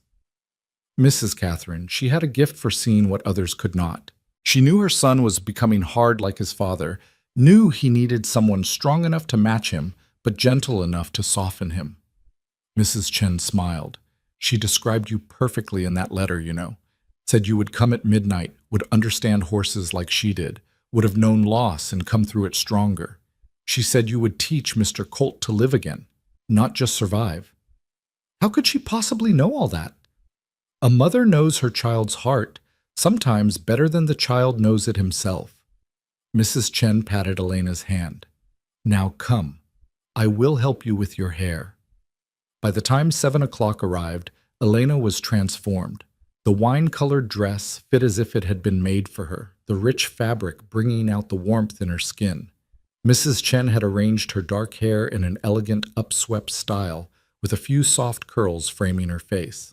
When Elena looked in the small mirror, she barely recognized herself. Gone was the desperate, dusty woman who'd stepped off the stagecoach 2 weeks ago, replaced by someone who looked confident, beautiful, cherished. Colt's reaction when he saw her made every moment of preparation worthwhile. He stood frozen in her doorway, his eyes wide, his usual composure completely shattered. He was dressed in dark trousers, a crisp white shirt, and a black vest that emphasized his broad shoulders, his dark hair neatly combed, his jaw freshly shaved. "Elena," he breathed, I don't have words." "You clean up pretty well yourself," she managed, her cheeks warm under his intense gaze. He offered his arm, and she took it, marveling at how right it felt to walk beside him. Lucas and Mrs. Chen watched from the main house porch, both grinning like they'd orchestrated the entire affair. Lucas let out a low whistle. "You two are going to cause quite a stir in town," he called. "Try not to break too many hearts, brother." Colt ignored him, helping Elena into the wagon he'd hitched earlier. This wasn't the utilitarian work wagon, but a smaller, finer one with cushioned seats and lanterns hanging from polished posts. He'd clearly taken care with the details, and that thoughtfulness made Elena's heart swell. The ride to Redemption Creek took 40 minutes, and they filled it with easy conversation about the ranch, the horses, the progress on the house. But beneath the ordinary topics was an undercurrent of awareness, of anticipation for what the evening held. "I should warn you," Colt said as they approached town. "Everyone's going to want to know who you are. Redemption Creek is small and gossip travels fast. They'll have questions." "What should I tell them?" "The truth." He glanced at her, his expression serious. "That you're the woman I intend to marry, if she'll have me. That she's the best thing that's happened to this town since the railroad came through. That any man lucky enough to dance with her better treat her with respect or answer to me." Elena laughed, delighted by his protectiveness. "That might be a bit much for a first date." "Then what would you prefer I say?" "How about that I'm your partner? That we're building something together?" She paused, choosing her words carefully. "I don't want people to think I'm just another possession you've acquired, Colt. I want them to see us as equals." His hand found hers, squeezing gently. "That's exactly what you are. What we are. And anyone who suggests otherwise will hear about it from both of us." The town square was transformed for the harvest festival, with lanterns strung between buildings and tables laden with food. A small stage had been erected at one end where musicians were tuning their instruments and already couples were gathering to dance. The whole town seemed to have turned out, farmers and shopkeepers, families with children, even a few of the more respectable saloon girls in their Sunday best. The moment Colt helped Elena down from the wagon, conversation stopped. Elena felt the weight of dozens of eyes turning their way, assessing, judging, speculating. She lifted her chin and met their gazes steadily, refusing to be cowed. "Colt Harridan," a booming voice called out. "That you, boy?" An enormous man with a silver beard approached, his smile genuine despite his intimidating size. "Sheriff Morrison," Colt said, shaking the man's hand. "Good to see you. This is Elena McRae. She's working at the ranch." "Working at the ranch, is she?" The sheriff's eyes twinkled with amusement as he tipped his hat to Elena. "Pleasure to meet you, Miss McRae, though I suspect there's more to the story than just working at the ranch." "Sheriff Morrison helped me catch those rustlers last week," Elena said, extending her hand. The sheriff shook it with surprising gentleness for such a large man. "Heard about that. Heard you rang the alarm bell and fought off one of them yourself." He nodded approvingly. "Takes grit to stand your ground like that. Redemption Creek could use more folks with your kind of spine." More people approached throughout the evening, the general store owner and his wife, the blacksmith, the teacher from the schoolhouse. Each introduction reinforced what Elena was beginning to understand. Colt was respected in this town, even admired, and people were intensely curious about the woman who'd captured his attention. Mrs. Patterson, who ran the boarding house, was particularly direct. "Colt Harridan hasn't brought a woman to a town function in 5 years," she said, her sharp eyes studying Elena. "Last one was Sally Jenkins, and that ended badly when she decided ranch life wasn't refined enough for her tastes. You planning to stick around, or are you another city girl playing at frontier life?" "I'm from Missouri originally," Elena said evenly, refusing to be ruffled. "I was raised on a horse ranch, and I've been working with animals my whole life. This isn't playing at anything. This is who I am." Mrs. Patterson's expression softened slightly. "Good. That boy deserves someone who won't run at the first sign of hardship. He's had enough disappointment in his life." When the music started, Colt led Elena to the dance floor with a confidence that surprised her. "I didn't know you could dance," she said as he pulled her into position for a waltz. "My mother insisted, said a man who couldn't dance was missing out on one of life's pleasures." His hand was warm on her waist, his other hand holding hers with gentle firmness. She was right about that, like she was right about most things. They moved together across the wooden floor, and Elena was struck by how natural it felt. Colt led with quiet assurance, and she followed easily, their bodies finding a rhythm that felt like it had existed long before this moment. Around them, other couples danced, but Elena barely noticed. Her world had narrowed to the man holding her, to the warmth in his eyes, and the small smile playing at his lips. "Everyone's watching us," she murmured. "Let them watch. I don't care." Colt pulled her slightly closer, the movement subtle but unmistakable. "I've spent too many years worrying about what people think, trying to live up to expectations that weren't mine. Tonight, I just want to dance with you and not think about anything else." "That's a good plan." They danced through 3 songs before finally taking a break. Colt brought Elena a cup of punch, and they found a quieter spot near the edge of the square where they could watch the festivities without being in the thick of them. "Your mother's dress was perfect," Elena said, smoothing the wine-colored fabric. "Mrs. Chen told me Catherine wore it the night your father proposed." Colt's expression grew distant, tinged with sadness. "I remember this dress. She wore it on special occasions when I was young, before my father's drinking got bad. She'd put it on and suddenly look younger, happier, like she was remembering who she used to be before life hardened her. She sounds like she was an amazing woman." "She was. She held this ranch together through sheer force of will when my father was too drunk to function. She taught me and Lucas how to read and write, how to treat people with respect, how to see the beauty in small things." Colt's voice roughened with emotion. "Losing her broke something in me. I didn't think I'd ever feel whole again." Elena took his hand, threading her fingers through his. "And now? Now I'm starting to believe I can be more than my grief, more than my father's legacy."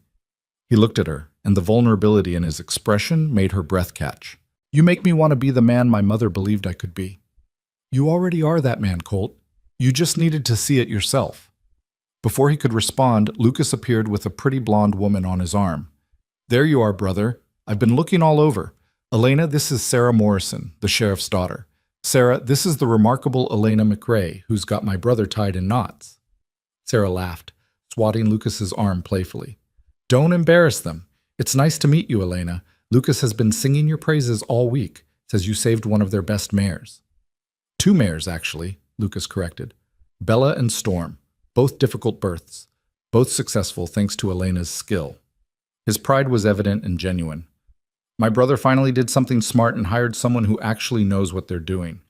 They chatted for a while, and Elena found herself liking Sarah immediately. The woman was warm and funny, with a quick wit that matched Lucas's. Watching the 2 couples together, Elena could almost see the future. Gatherings like this with friends, building a community, creating a life that extended beyond just the ranch. When Lucas and Sarah left to dance, Colt turned to Elena with a serious expression. "There's something I need to tell you, something I should have mentioned earlier." Elena's stomach tightened. "What is it?"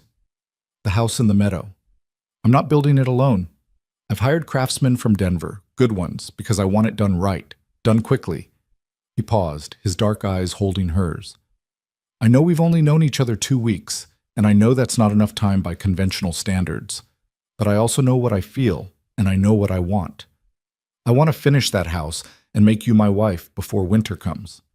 Elena's heart hammered against her ribs. "That's 2 months away." "I know, and if that's too fast, if you need more time, I'll wait. I'll wait as long as you need." Colt's thumb traced circles on the back of her hand, a gesture that had become familiar and dear. "But I won't pretend I'm not hoping you'll say yes sooner rather than later." "People will talk," Elena said, though her practical concerns were rapidly dissolving under the intensity of his gaze. "They'll say we rushed into things, that we barely know each other." "People always talk. The question is whether we let them dictate our lives." Colt lifted her hand to his lips, pressing a kiss to her knuckles. "I know you, Elena McRae. I know you're brave and skilled and kind. I know you fight for what matters and don't quit when things get hard. I know the way you hum to the horses at 3 in the morning and how you take your coffee with too much sugar and that you get a little crease between your eyebrows when you're concentrating. I know that losing your parents taught you that life is fragile and time is precious.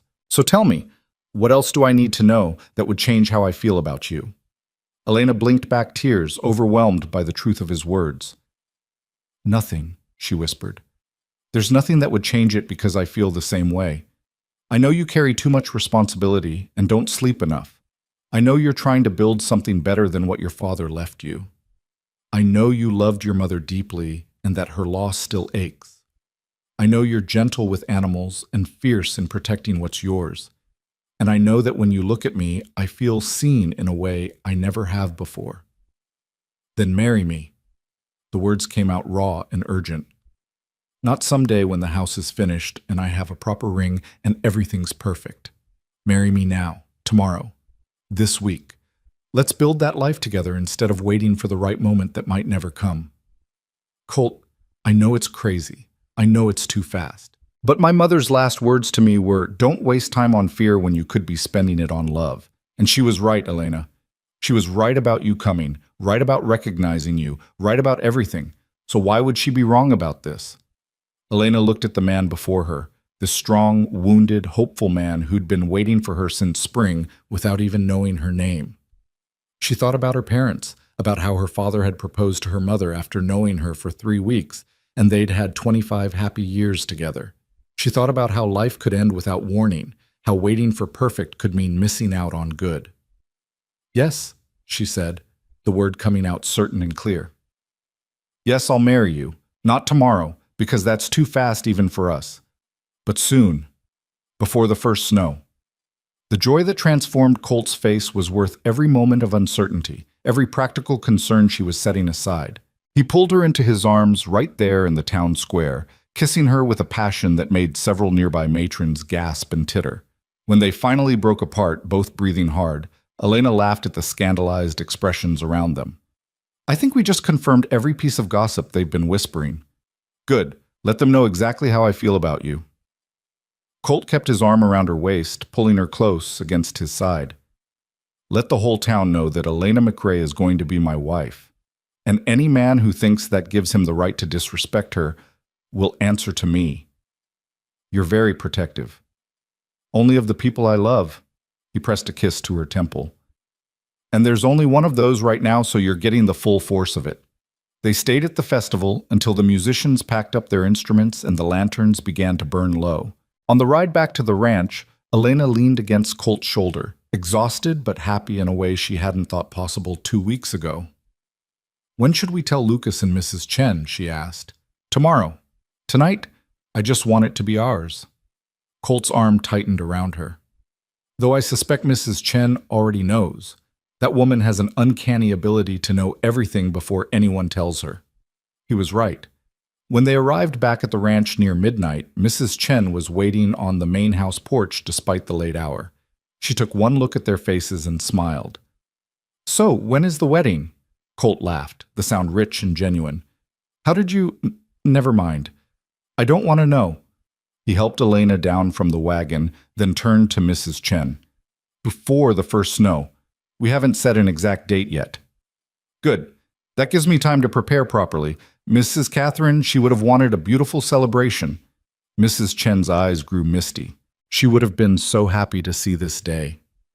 She knew, Elena said softly. Somehow, she knew. A mother always knows. Mrs. Chen came down the steps and embraced Elena warmly. Welcome to the family, child. You have made an old woman very happy tonight. After Mrs. Chen went inside, Colt walked Elena to her cabin. At the door, he paused, his hands framing her face with infinite tenderness. I love you, he said simply. I will spend the rest of my life making sure you never regret saying yes to me. I already know I won't regret it. Elena rose on her toes to kiss him softly. Because loving you is the easiest thing I've ever done. Even though we're rushing into marriage after 2 weeks? Especially because of that. Life's too short to waste time being cautious about the things that matter most. She smiled against his lips. Your mother was right about that. She usually was. Colt kissed her once more, then forced himself to step back. Get some sleep. We have a wedding to plan. And a house to finish. That too. Though I'm thinking we might move into it before it's completely done. I don't want to wait any longer than necessary to start our life together. Elena watched him walk away into the darkness, and instead of going to bed, she sat on her cabin porch and looked up at the stars. 2 weeks ago, she'd been desperate and alone with $3 to her name and no hope for the future. Now she was engaged to a man she loved, planning a wedding, preparing to build a life in a place that felt like home. Her father used to say that sometimes the best things in life came when you stopped looking for them and just stayed open to possibility. Elena hadn't been looking for love when she stepped off that stagecoach at midnight. She'd been looking for survival, for a paycheck, for a way to make it through another day. But she'd found so much more. She'd found a partner who valued her skills and her strength.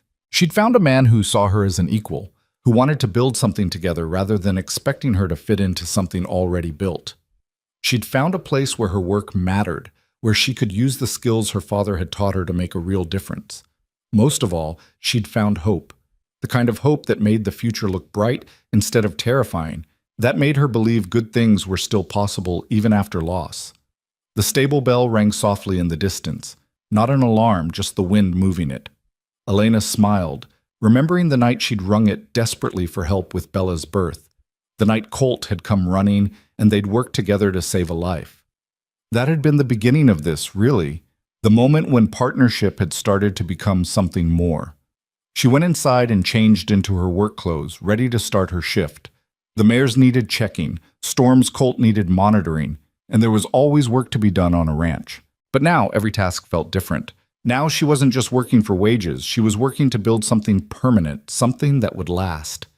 When she entered the stables, she found Colt already there, leaning against Storm's stall and watching the colt nurse. Couldn't sleep? She asked, joining him. Didn't want to. Wanted to be here when you started your shift. He pulled her into his arms, and they stood together in the warm darkness, surrounded by the gentle sounds of horses at rest. Besides, I realized something tonight.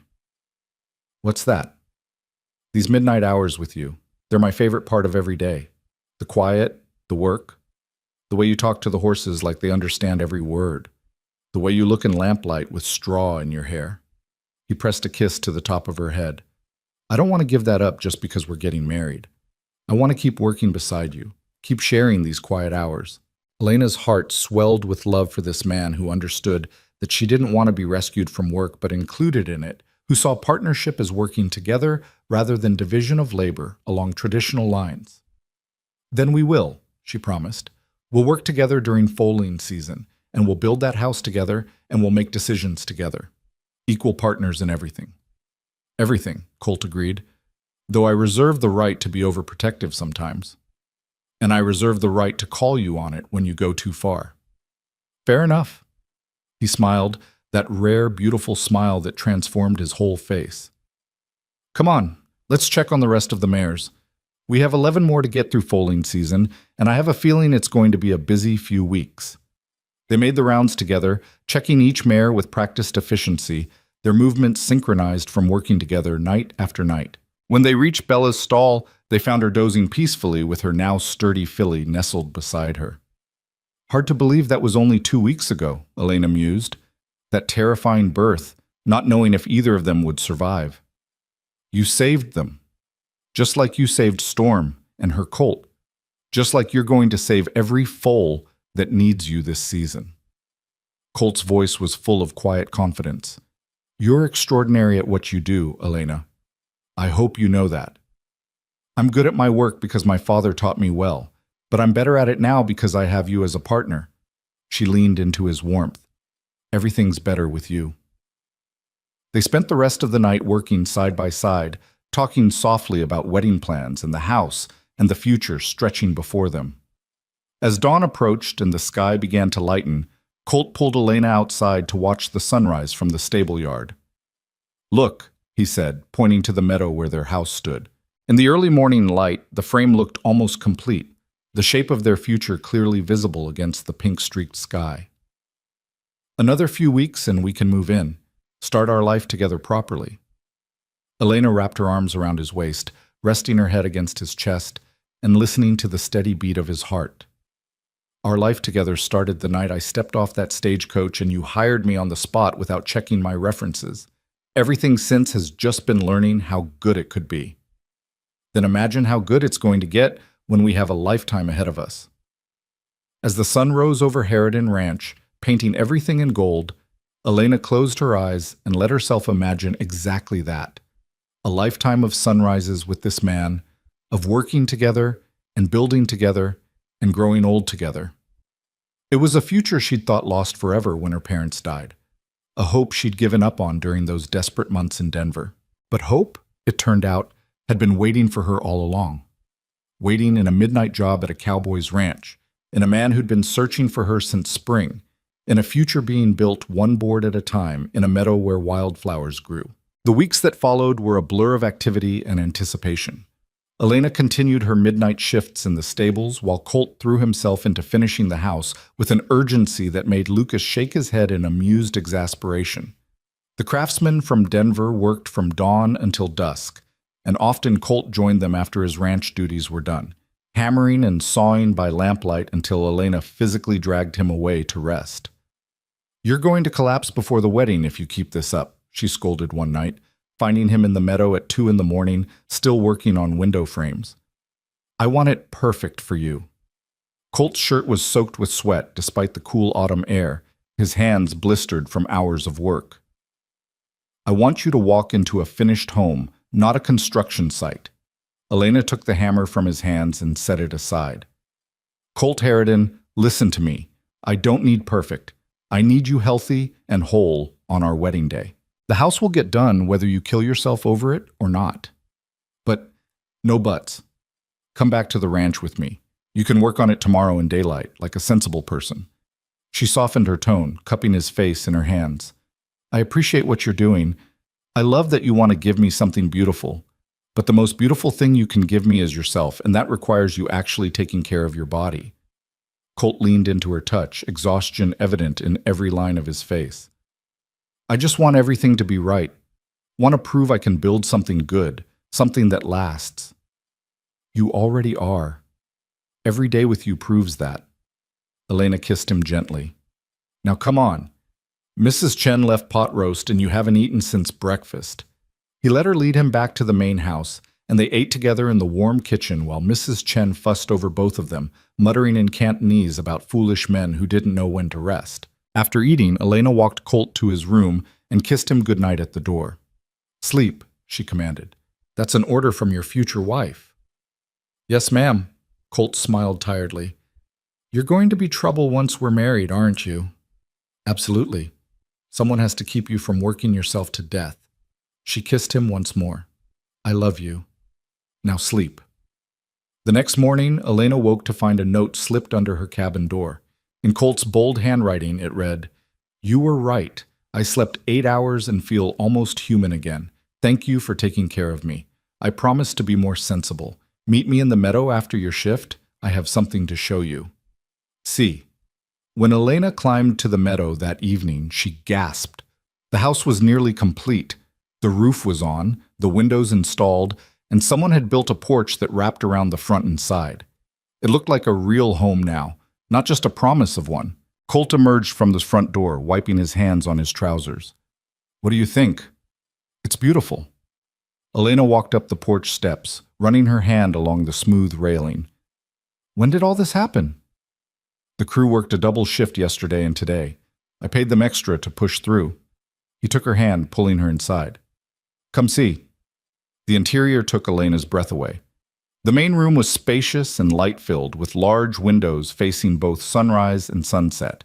A stone fireplace dominated one wall, and the floors were polished pine that gleamed in the afternoon sun. Doorways led to other rooms, a kitchen, a bedroom, a study. "There's space for children eventually," Colt said, pointing to 2 smaller rooms at the back. "And this," he led her to the kitchen, "has a real cook stove and running water from a pump. Lucas helped me install it yesterday." Elena traced her fingers along the smooth countertop, imagining preparing meals here, building a life here. It's more than I ever dreamed of. You deserve more than dreams. You deserve reality. Colt wrapped his arms around her from behind, resting his chin on her shoulder. I know we said before the first snow, but the house is almost done. What would you say to getting married in 3 weeks? That gives Mrs. Chen time to plan properly, gives you time to prepare, but doesn't make us wait until winter. 3 weeks. Elena turned in his arms, her heart racing. That's October 20th. It's also the anniversary of the day my mother and father got married, back when they were still happy. Colt's expression grew wistful. She would have liked knowing we chose the same date, would have seen it as a blessing, a chance to redeem what my father corrupted. Elena thought about Catherine Harridan's letter, about the prophecy that had brought them together, about the dress she'd worn to the harvest festival. Everything about this felt like it was meant to be, like pieces falling into place according to some design larger than themselves. October 20th it is, she said. 3 weeks from today. Colt's answering smile was brilliant. He swept her into his arms and spun her around the empty kitchen, both of them laughing like children. When he finally set her down, they were both breathless and grinning. I need to get you a ring, he said suddenly. A proper engagement ring. We've been so focused on the house and the wedding that I forgot. I don't need a ring to know you're committed to me. Elena pressed her hand over his heart. This is enough. You're enough. But I want to give you one anyway. My mother's wedding ring is in a safe at the bank. I could go to town tomorrow and get it if you'd like to wear it. The offer touched Elena deeply. Are you sure? That's a precious family heirloom. And you're going to be family. My wife, the person I choose to build a life with. Colt's thumb traced her jawline tenderly. Besides, my mother would want you to have it. She loved that ring, wore it every day, even after my father stopped deserving it. She told me once that the ring represented the promise they'd made to each other, and just because he broke his promise didn't mean she had to break hers. She sounds like she was incredibly strong. She was. And so are you. That's why you'd honor her memory by wearing it. The next afternoon, Colt rode into town and returned with a simple gold band set with a small but perfect sapphire. He slipped it onto Elena's finger in the stable that evening, with only the horses as witnesses. It fits perfectly, Elena whispered, watching the stone catch the lamplight. Of course it does. You were meant to wear it. Colt kissed her hand just above the ring. 3 weeks, Elena. 3 weeks, and you'll be my wife. Those 3 weeks passed in a whirlwind of preparation. Mrs. Chen took charge of the wedding planning with the efficiency of a military general, organizing food, flowers, and guests with brisk competence. The entire town was invited, and Elena found herself overwhelmed by the outpouring of support from people she barely knew. Sarah Morrison helped Elena alter Catherine's wine-colored dress to serve as her wedding gown, adding delicate lace at the collar and sleeves. Something old, something new, Sarah said, pinning the lace in place. The dress is old, the lace is new, and you need something borrowed and something blue still. The ring is blue, Elena pointed out, holding up her hand to show the sapphire. Does that count? It counts. Now you just need something borrowed. Sarah smiled mischievously. I have the perfect thing. On the morning of October 20th, Elena woke to find Sarah and Mrs. Chen at her cabin door, carrying baskets and wearing determined expressions. Time to make you a bride, Mrs. Chen announced, sweeping inside without waiting for permission. They spent hours preparing. Mrs. Chen washed and styled Elena's hair in an intricate updo woven with small white flowers from the ranch garden. Sarah produced the borrowed item, a delicate pearl comb that had belonged to her grandmother. When Elena finally looked in the mirror, she hardly recognized herself. The wine-colored dress fit her perfectly, the new lace adding elegance without overpowering the simple beauty of the original design. Catherine's sapphire ring sparkled on her finger.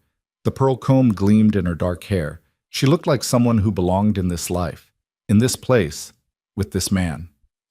You're beautiful, Sarah said, her eyes misting. Colt's going to forget how to breathe when he sees you. The wedding was held in the meadow beside the new house, with the autumn sun painting everything in shades of gold and amber. Nearly the entire town had turned out, filling the meadow with their presence and their blessing. Someone had built an arch decorated with pine boughs and wildflowers, and rows of chairs faced it where guests sat waiting. Lucas appeared at Elena's cabin to escort her, looking uncomfortable in his formal clothes but grinning widely. "Ready to become my sister?" "More than ready." Elena took his offered arm, her heart pounding with anticipation and joy. They walked together up the hill toward the meadow, and when they crested the rise, Elena saw Colt waiting beneath the arch. He wore a black suit she'd never seen before, his dark hair neatly combed, his expression a mixture of nervousness and wonder. But when he saw her, everything else fell away. His eyes went wide, his mouth opening slightly in awe, and Elena saw him blink rapidly as if fighting tears. Lucas walked her down the makeshift aisle between the chairs, and Elena was vaguely aware of people smiling, of Mrs. Chen crying openly, of the beauty of the day.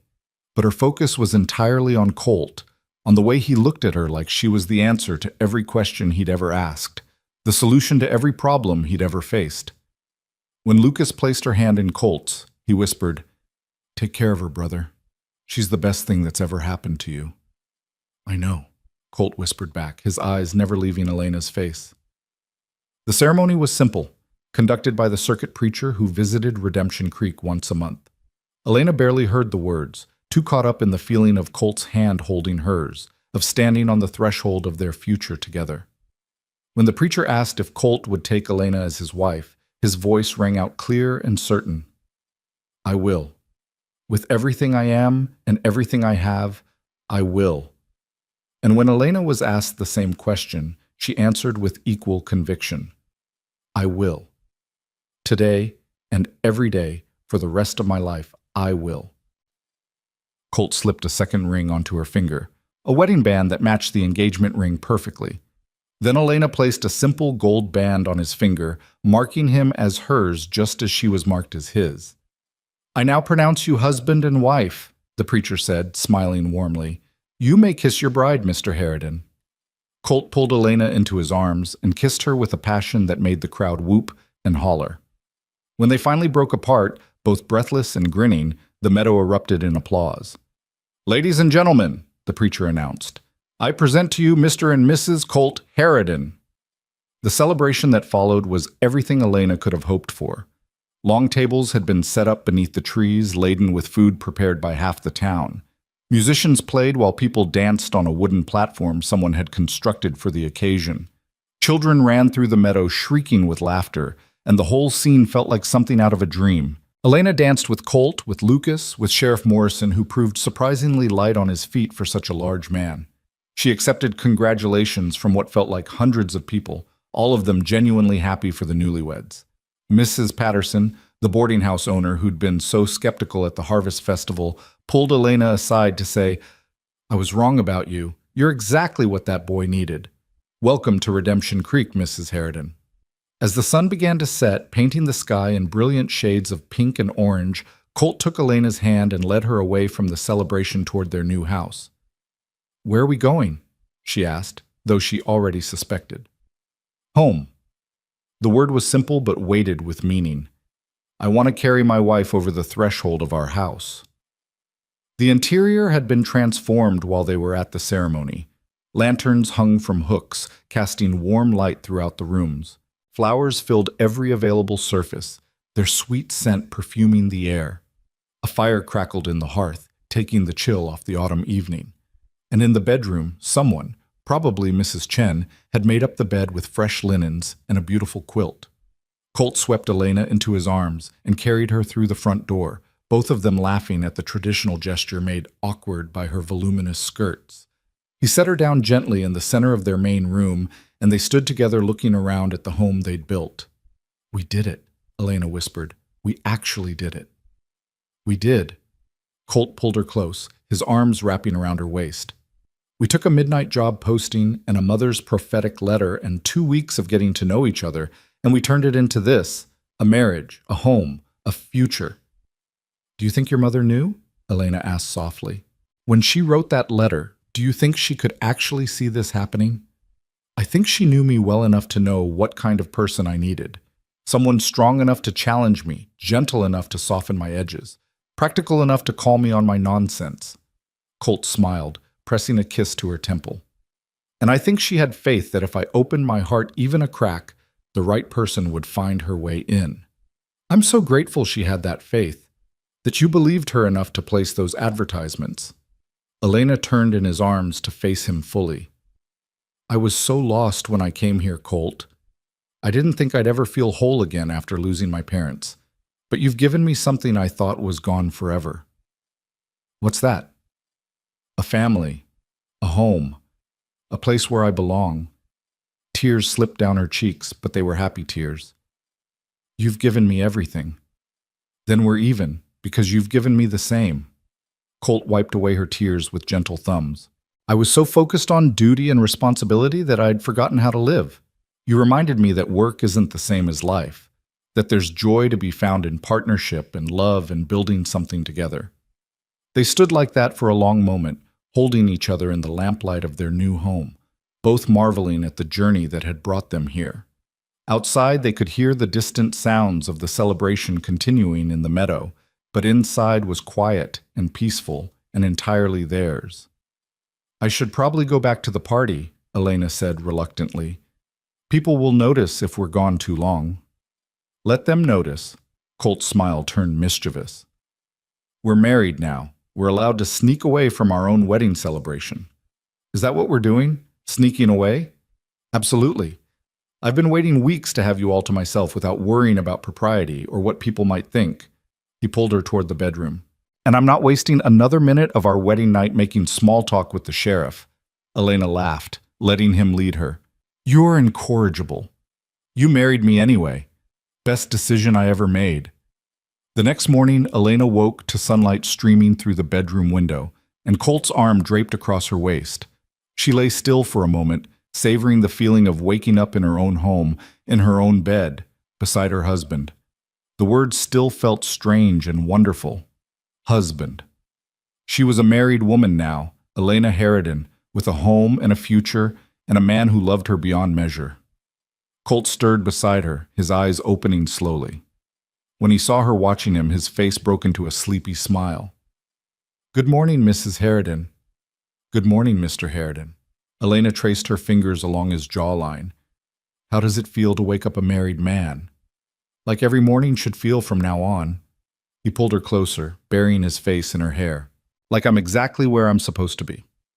They lay tangled together, talking quietly about nothing and everything until the sound of horses whinnying reminded them both that the ranch still needed tending. I should check on the mares, Elena said reluctantly. We should check on the mares, Colt corrected. We're partners, remember? That means we work together. They dressed and walked hand in hand down to the stables, where they found Lucas had already done the morning feeding. A note pinned to the stable door read, Congratulations, newlyweds. Took care of morning chores so you could sleep in. You're welcome. Your brother is thoughtful, Elena said. My brother is a romantic who thinks he's clever. But Colt was smiling. Though I appreciate the gesture. The weeks that followed established new rhythms. Elena continued working the midnight shift in the stables, but now Colt joined her every night, the two of them working side by side to care for the horses. During the day, they finished furnishing the house, adding personal touches that made it truly theirs. Mrs. Chen visited often, bringing food and advice and stories about Catherine Harridan that helped Elena understand the woman whose legacy she'd inherited. The remaining mares all delivered their foals successfully, and by the time the first snow fell in late November, Harridan Ranch had 12 healthy new horses, a record that had neighboring ranchers coming to ask Colt's secret. It's not a secret, Colt told them, his arm around Elena's waist. It's partnership. My wife knows horses better than anyone I've ever met, and I'm smart enough to trust her expertise. Business grew. Word spread about the quality of Harridan horses and the skill of the couple who raised them. By spring, they had more orders for foals than they could fill, and Colt made the decision to expand the breeding program. We'll need more help, he said one evening as they sat on their porch watching the sunset. The operation's getting too big for just us and the day hands. We could train someone, Elena suggested. Someone young who wants to learn the business properly. Timothy's shown real aptitude. He might be interested in learning the night shift work. Good idea. I'll talk to him tomorrow. Colt pulled Elena closer against his side. You know what this means, though? If we train Timothy to handle nights, you could shift to days, work normal hours like regular people. Elena was quiet for a moment, considering. The midnight shift had been her introduction to the ranch, the hours where she and Colt had fallen in love. Part of her hated to give it up. Or, Colt continued, reading her hesitation, we could keep working nights together and train Timothy for days.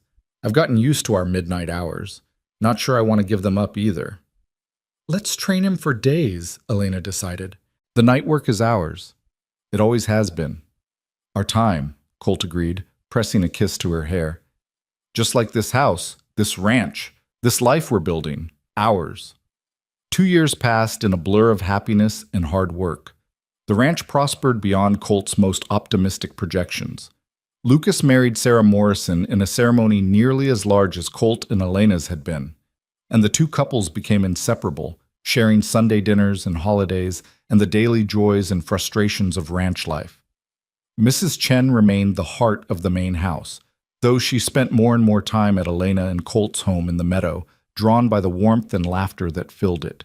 She taught Elena her mother's recipes, shared stories about Catherine Harridan, and became the grandmother Elena had never known. In the spring of their 3rd year of marriage, Elena discovered she was pregnant. She told Colt one night in the stables, while they were checking on a mare heavy with her own foal. "We're going to have a baby," she said simply, taking his hand and placing it on her still flat stomach. Colt's eyes went wide, then filled with tears.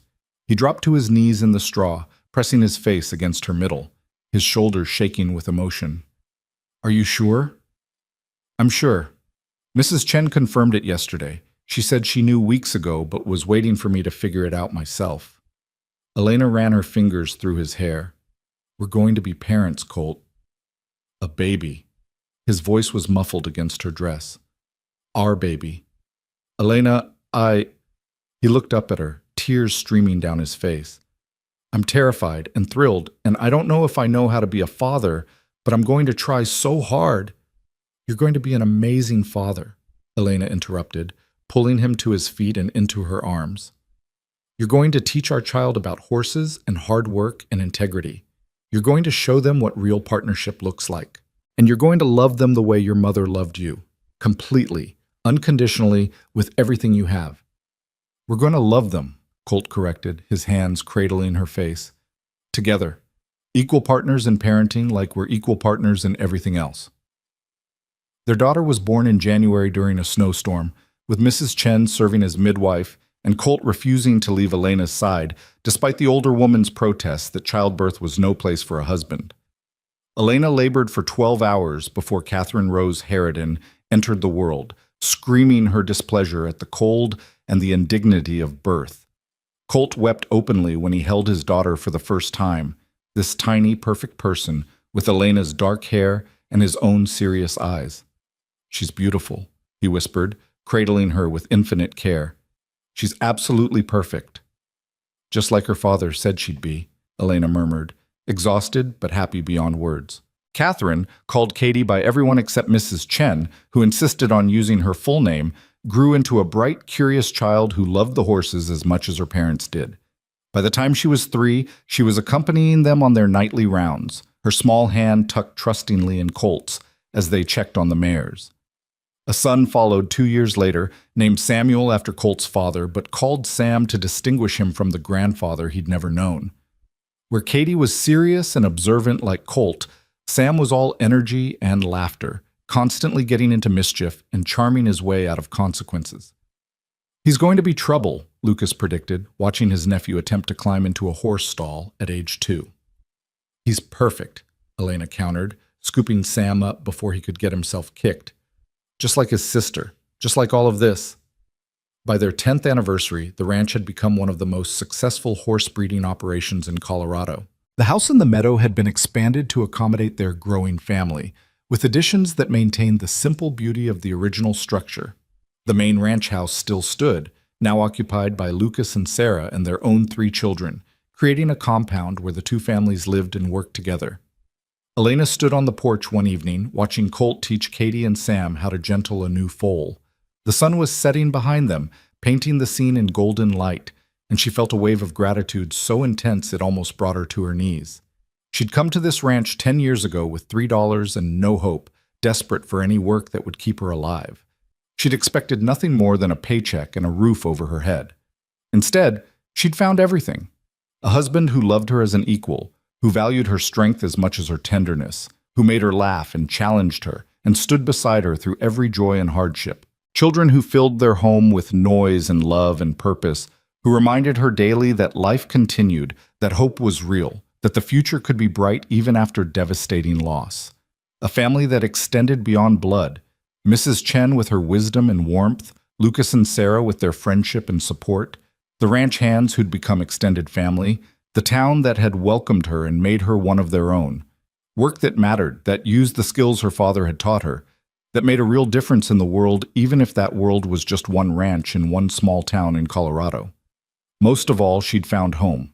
Not just a physical place, though the house Colt had built was beautiful and beloved, but home in the sense of belonging, of being seen and known and valued for exactly who she was. "Mama," Katie called from the corral, "come see! The foal let me touch her nose." Elena walked down to join her family, and Colt made room for her against the fence, his arm coming around her automatically. Sam climbed into her arms, sticky from candy Mrs. Chen had given him, chattering about the foal's long legs and soft ears. "Happy?" Colt asked quietly, his lips close to her ear. "Beyond happy," Elena answered honestly. "I didn't know this kind of happiness was possible." "Neither did I. Not until a desperate woman with $3 and extraordinary skill stepped off a stagecoach at midnight and changed my entire life." He pressed a kiss to her temple. "Best hiring decision I ever made. Best job I ever took." They stood together watching their children play while the sun set over their ranch, over their home, over the life they'd built together from nothing but hope and hard work and a mother's prophetic letter. Elena thought about Catherine Harridan's words, about how she'd predicted someone would come at midnight who would teach Colt to live again. But it had gone both ways.